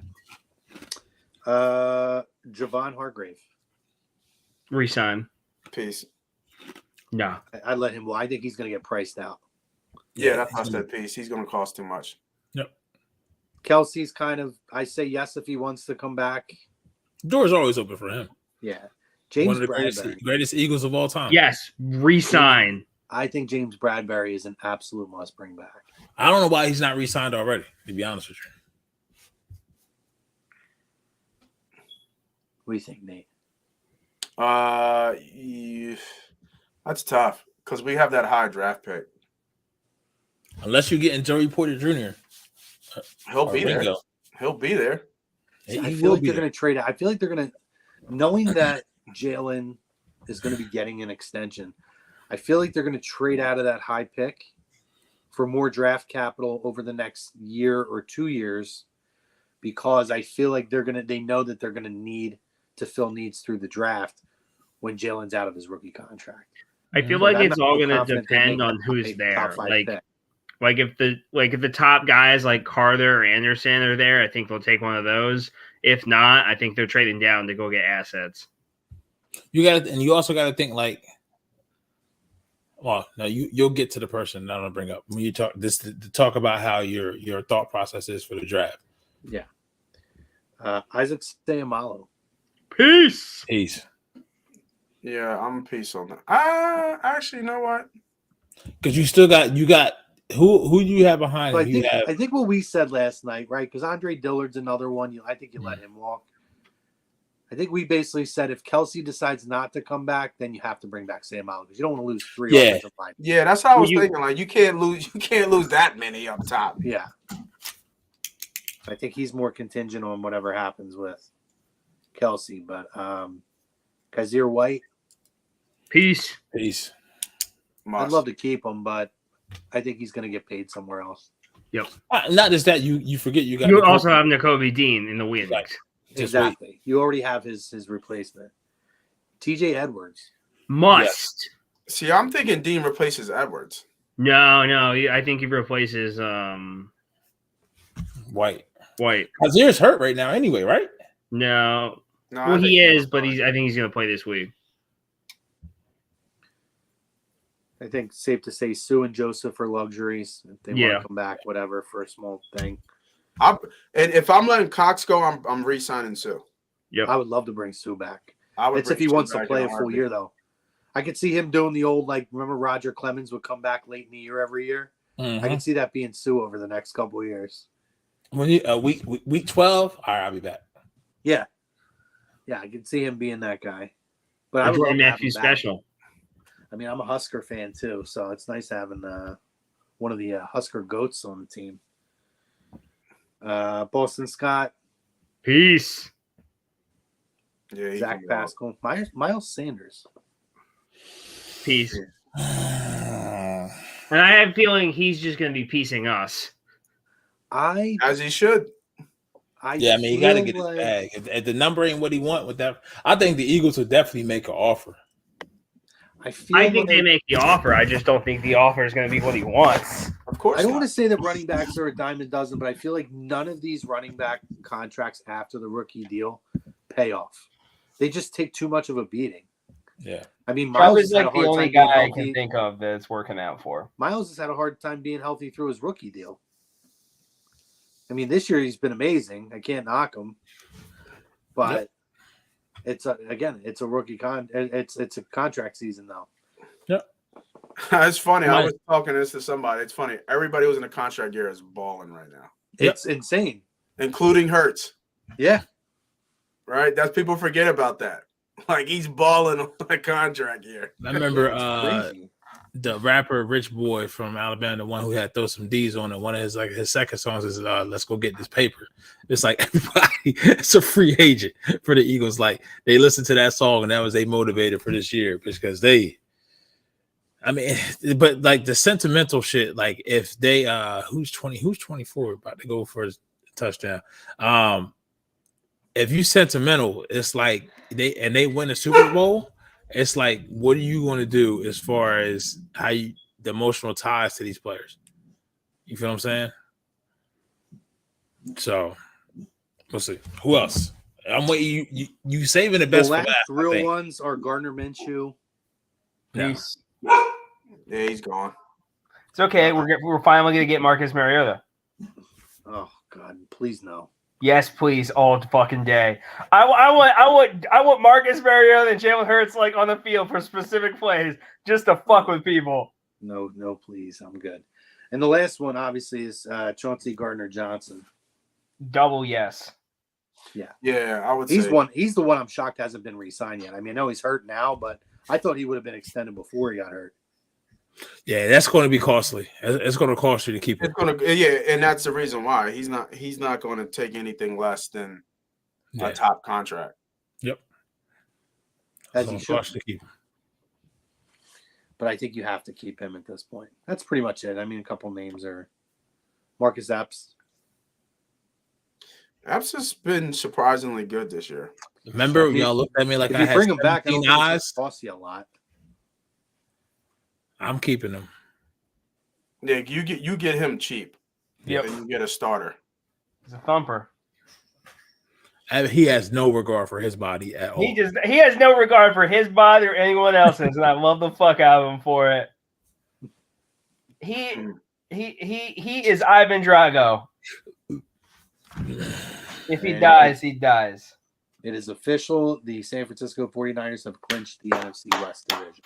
My parlay lives. What's on the parlay? Like a 13-legger. Is this winners and losers? Yes. Oh, okay. Against the spread or money line? Yeah, come on, do tell, brother. You know I'm a gambler. Hey, see, let me pull it because I had like 3 separate ones. You were worried about this game? Well, I wasn't sure that he was going to play because they were making it sound like he wasn't going to play. Who, Purdy? Yeah. Purdy.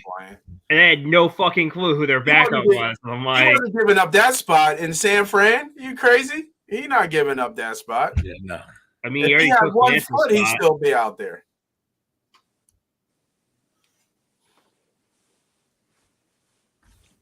It is going to be real interesting to see how they build this team once Jalen gets his money.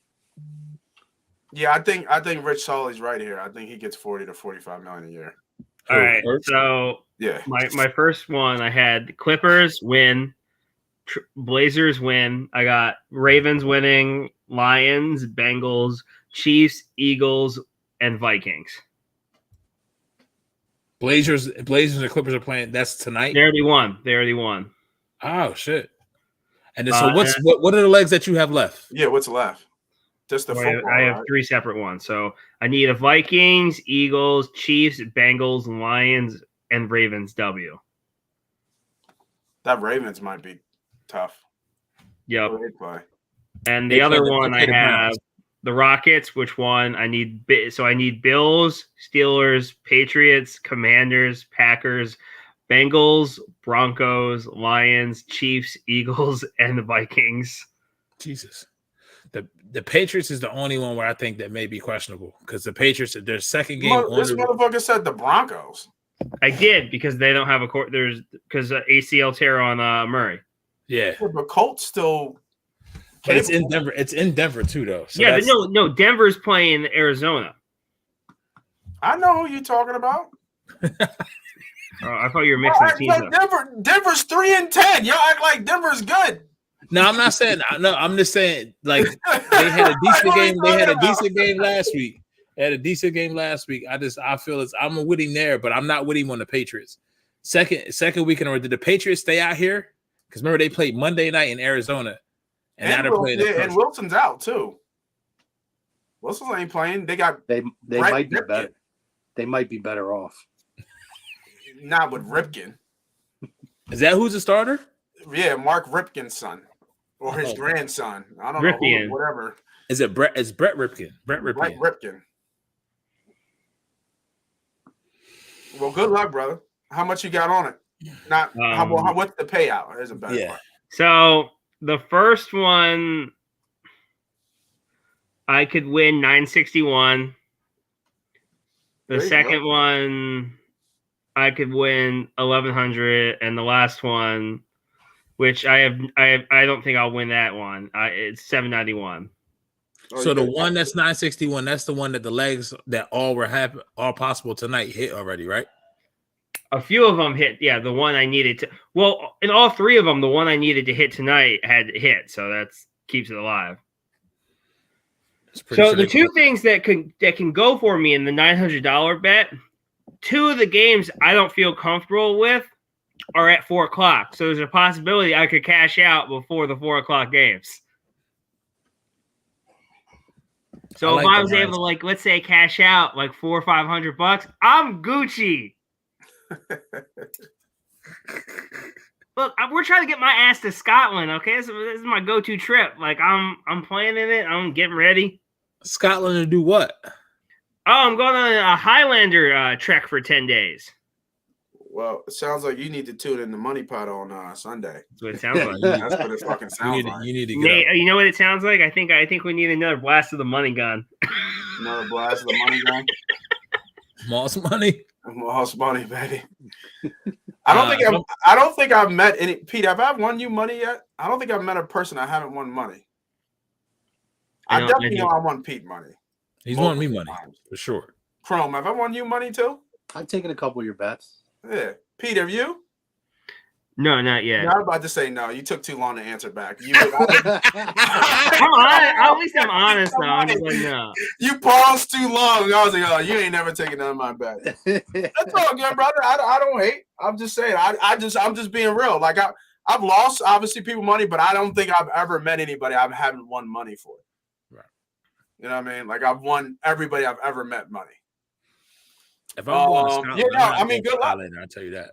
Fingers crossed, boys. Fingers crossed. Yeah, good luck. Get this money, man. Holidays around. We need to take these Highlander trips. I'm liking it. Yeah, right. Yeah, you got some real big aspirations for that one. Yeah. What we got for quarter 3? Are we in quarter 3 yet? Well, it's kind of like around the league. We kind of just did it anyway. Oh, we did it. Oh, okay. Any specific? I'm probably heading off bed. I'm heading back to the doctors this week. Be on time, bitch. 7:40. Bitch, so I get there 10 minutes late last week. 10 minutes late, and they told him, come again. Yep, they told me, yeah, sorry about that. So I'm calling it right now. When I get there, they're gonna make me wait a fucking hour. What is this? Tomorrow morning, I gotta go to the doctor for my breathing and fucking. I'm wheezing like a motherfucker. This is like one of the good days where I'm not gasping for fucking air. Okay, well, get there. If they say 10 minutes early, man, you got to get there 10 minutes early. I'll get there 15. I don't give a shit. They'll still make me wait a fucking hour because they hate me. One of those things. 10 minutes early is on time. Yes, according to them, yeah. I work on Russian time. 10 minutes late. Show up on time, bitch.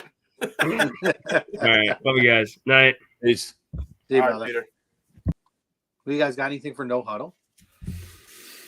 What's going around the league? Or going around. I'm trying to think. Have you guys watched any Sixers yet? I watched them the other night, but it's not like I haven't sat down and watched the whole game and locked in. Is this like typical?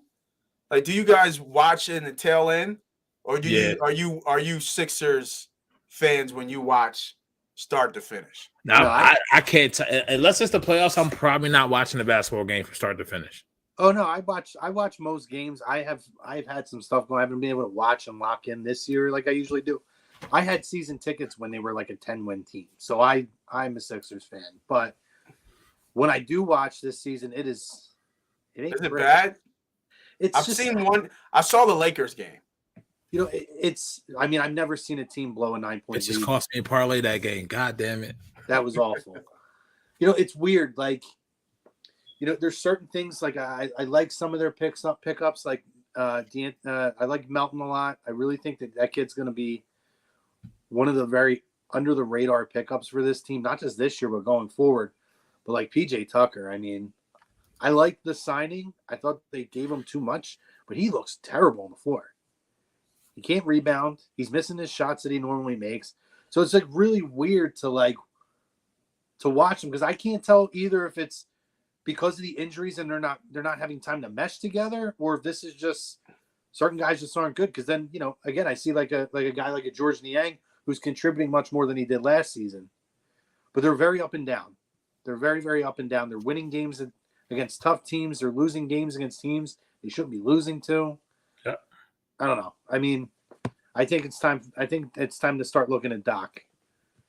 And it's been time to look at Doc. Well, if he doesn't take him to at least the Eastern Conference Championship, then yeah, he's gone. I don't even know if they get that. I don't even know if he gets that far. I mean, if this team keeps playing the way it's playing now, as far as inconsistency, he might not make it to the trade deadline. I feel like he makes it. I think that Lakers game, I think if they lose that game, he might have been gone. Because they were blowing them bitches out in the fourth quarter. Yeah, and if it wasn't for AD not being able to shoot free throws, they shouldn't have made it to overtime, to be honest with you. I mean, they were losing a lot of games early in the year with their full squad that they should not have been losing. And some of his rotations throughout the game are very questionable. And I know they've made a lot of changes, so it's tough to hold it against them that early. Mm-hmm. But sometimes you need a new voice. I've said it before they hired Doc. I wanted them to hire Sam Cassell as the head coach. And I know he's a Doc disciple, but I see what he does. He's the guy who specifically has worked with Maxey on his shooting and how he runs. And I look at him and see what he's done with Maxey, and I think like this guy, a younger voice, a guy who deserves an opportunity. I feel like they would respond to him. I don't know. I think Doc's past his time here. What's troubling for me is the fact that you got two so-called superstars, but the team flows better when one is off the floor. You feel what I'm saying? Like when Embiid's off the floor, I feel like it flows better with Harden. When Harden's off the floor, I feel like it flows better with Embiid. Flows better without Harden on the floor. Maxey's kind of that mesh point. You know what I mean? But it's just not. They don't have enough to get out of the Eastern Conference Finals. I mean, they may not have enough to even make it there in the first place. I don't know that I agree with you in that they're better when they're not on the floor together. Mm-hmm. But what I would say, and this isn't an original take, I've heard this said quite a bit, but I agree with it because after I heard it said, I really started to watch a lot, like very closely when I do watch games. They need to recognize that Tyrese Maxey is the number 2 guy on this team. When he's more involved, and I love James Harden, and I don't need James Harden to be the Rockets James Harden anymore, and I don't think that's who he wants to be. But when he's distributing the ball, and Maxey's able to use his speed, and he's the second option essentially, this team just seems to flow better. And you can see it in certain games when Harden has to be more of an offensive force. There are times where they struggle, where the role of players around him, struggle a little bit more. But when you see that he's just that guy who's in and he's dropping his, 18 to 20 points, but he's ripping off 12, 13 assists, the offense flows so much more, especially with a healthy Tyrese Maxey. So I really believe in it. When I've seen it said a lot and I started following it, when you really watch it, you see when Maxey's the number 2 option, the team plays better.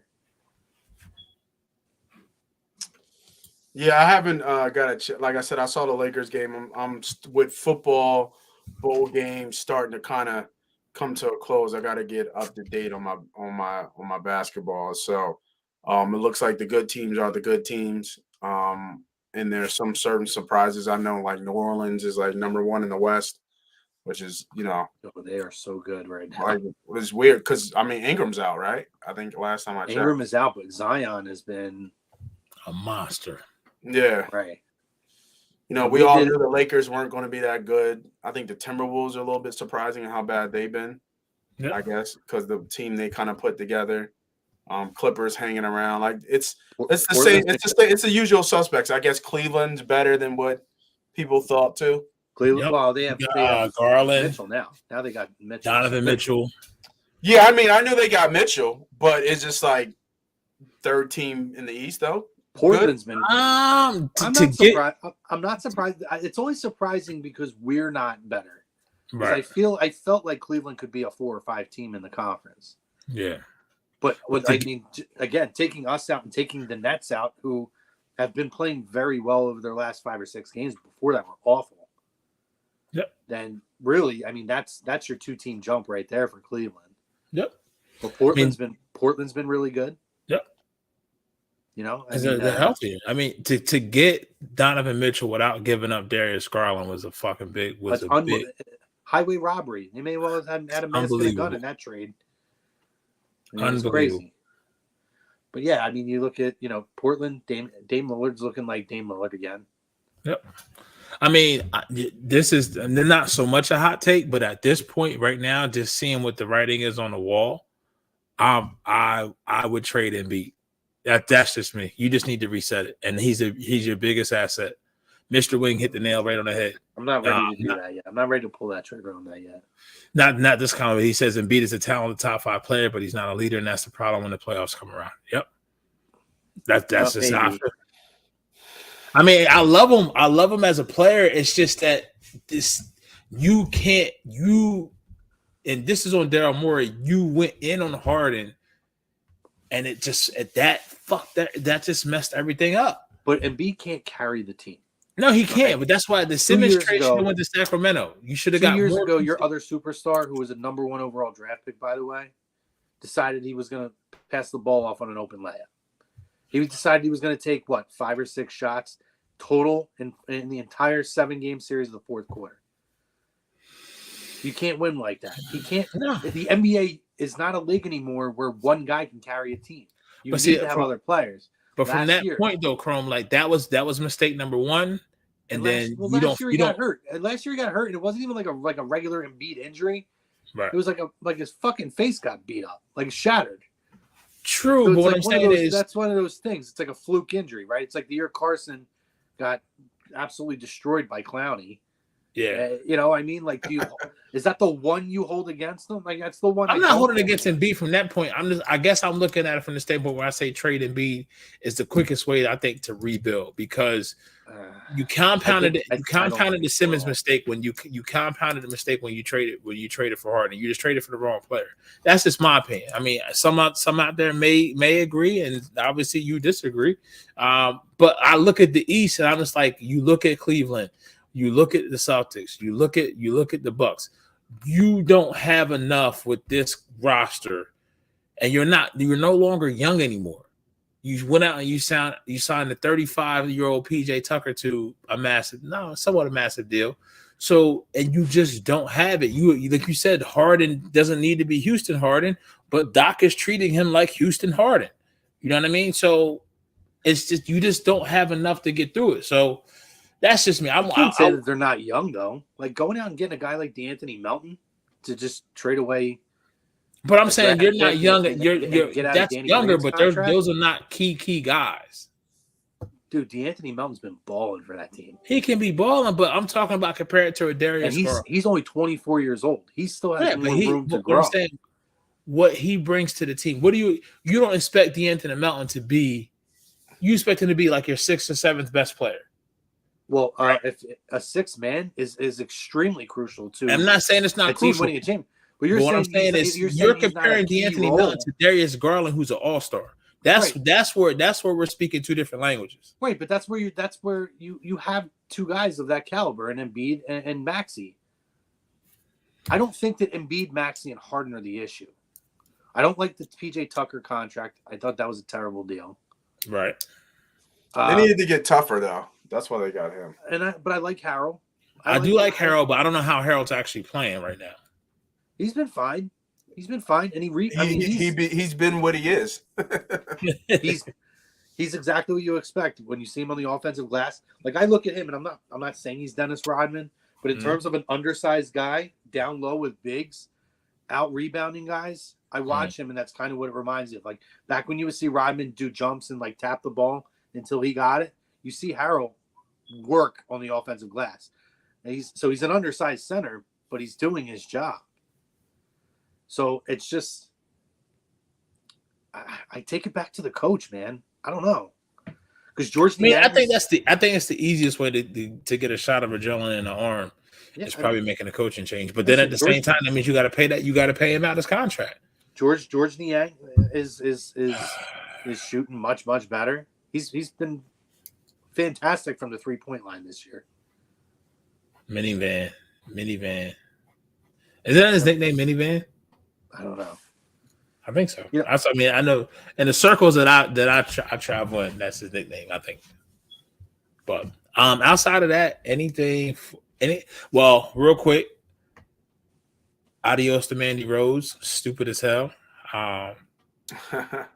That's on her, man. She's cock ratings. So what? Like I saw this, and I don't watch wrestling anymore, but I always catch like stuff on Twitter and YouTube. Yeah. So what? She had an OnlyFans? So it's not an OnlyFans, but it's like it. She has like her own webpage. So she sells it's like a subscription. It's the same thing as OnlyFans. It's like a $25 or now it's a $30 subscription. She jacked it up $5 after all this. It's a $30 subscription monthly, but then she has like premium content. So the whole deal is it's not that she has the site per se that was what got her fired. It's that there's other things that she sells in her premium offerings, such as she does cock ratings. Like you send her your junk, and she will rate your junk, and you pay her to do it. Oh wow! And then so Nate, it was kind of open secret. So WWE officials went to her like, "Yo, take this down," and she was like, "Nah." So they left more money doing this than my WWE contract. So they left. It just sucks because I feel bad for, like I said, the two girls that were with her, and had just so much time that was vested. They throw it all away. That's all. Yeah, but I mean, listen, she made her decision. She screwed them just as much as WWE. Yeah, for sure. That's what I'm saying. More so. She's the one who said no. Doesn't matter. I'm making more money doing this, and then went out and got another 2,000 subscribers the next day. Yeah, and just got engaged too. That's the crazy part. Like, oh boy, just put a ring all on. up in the pictures. I know. That's crazy. Oh, it's insane. That's funny. Hey, trying to get that money. I know. People will pay for it. Yeah, they will. I got a question for you guys. Mm-hmm. How do you feel? I was having a conversation earlier with a couple of guys. In terms of the World Baseball Classic, right? You know, offensive players, it is what it is. But if you had a pitcher in the World Baseball Classic, would you be discouraged or worried about that? Yeah, because the arms get tired. That's been proven. That the analytics show that. So here's my deal, and you tell me what you think. But I'm one of those people, and Adam Wainwright said it on MLB Network last week when they interviewed him. Like, these guys don't really get a chance to like compete in the Olympics. I know they did it the one year with like amateurs and non-pro guys. Like, this is as close as these guys get to like representing their country. So like these guys take this very seriously as if this is their Olympic Games. Right. So to me, I feel like if a guy gets 3 starts, whatever, they're throwing anyway at this point. Mm-hmm.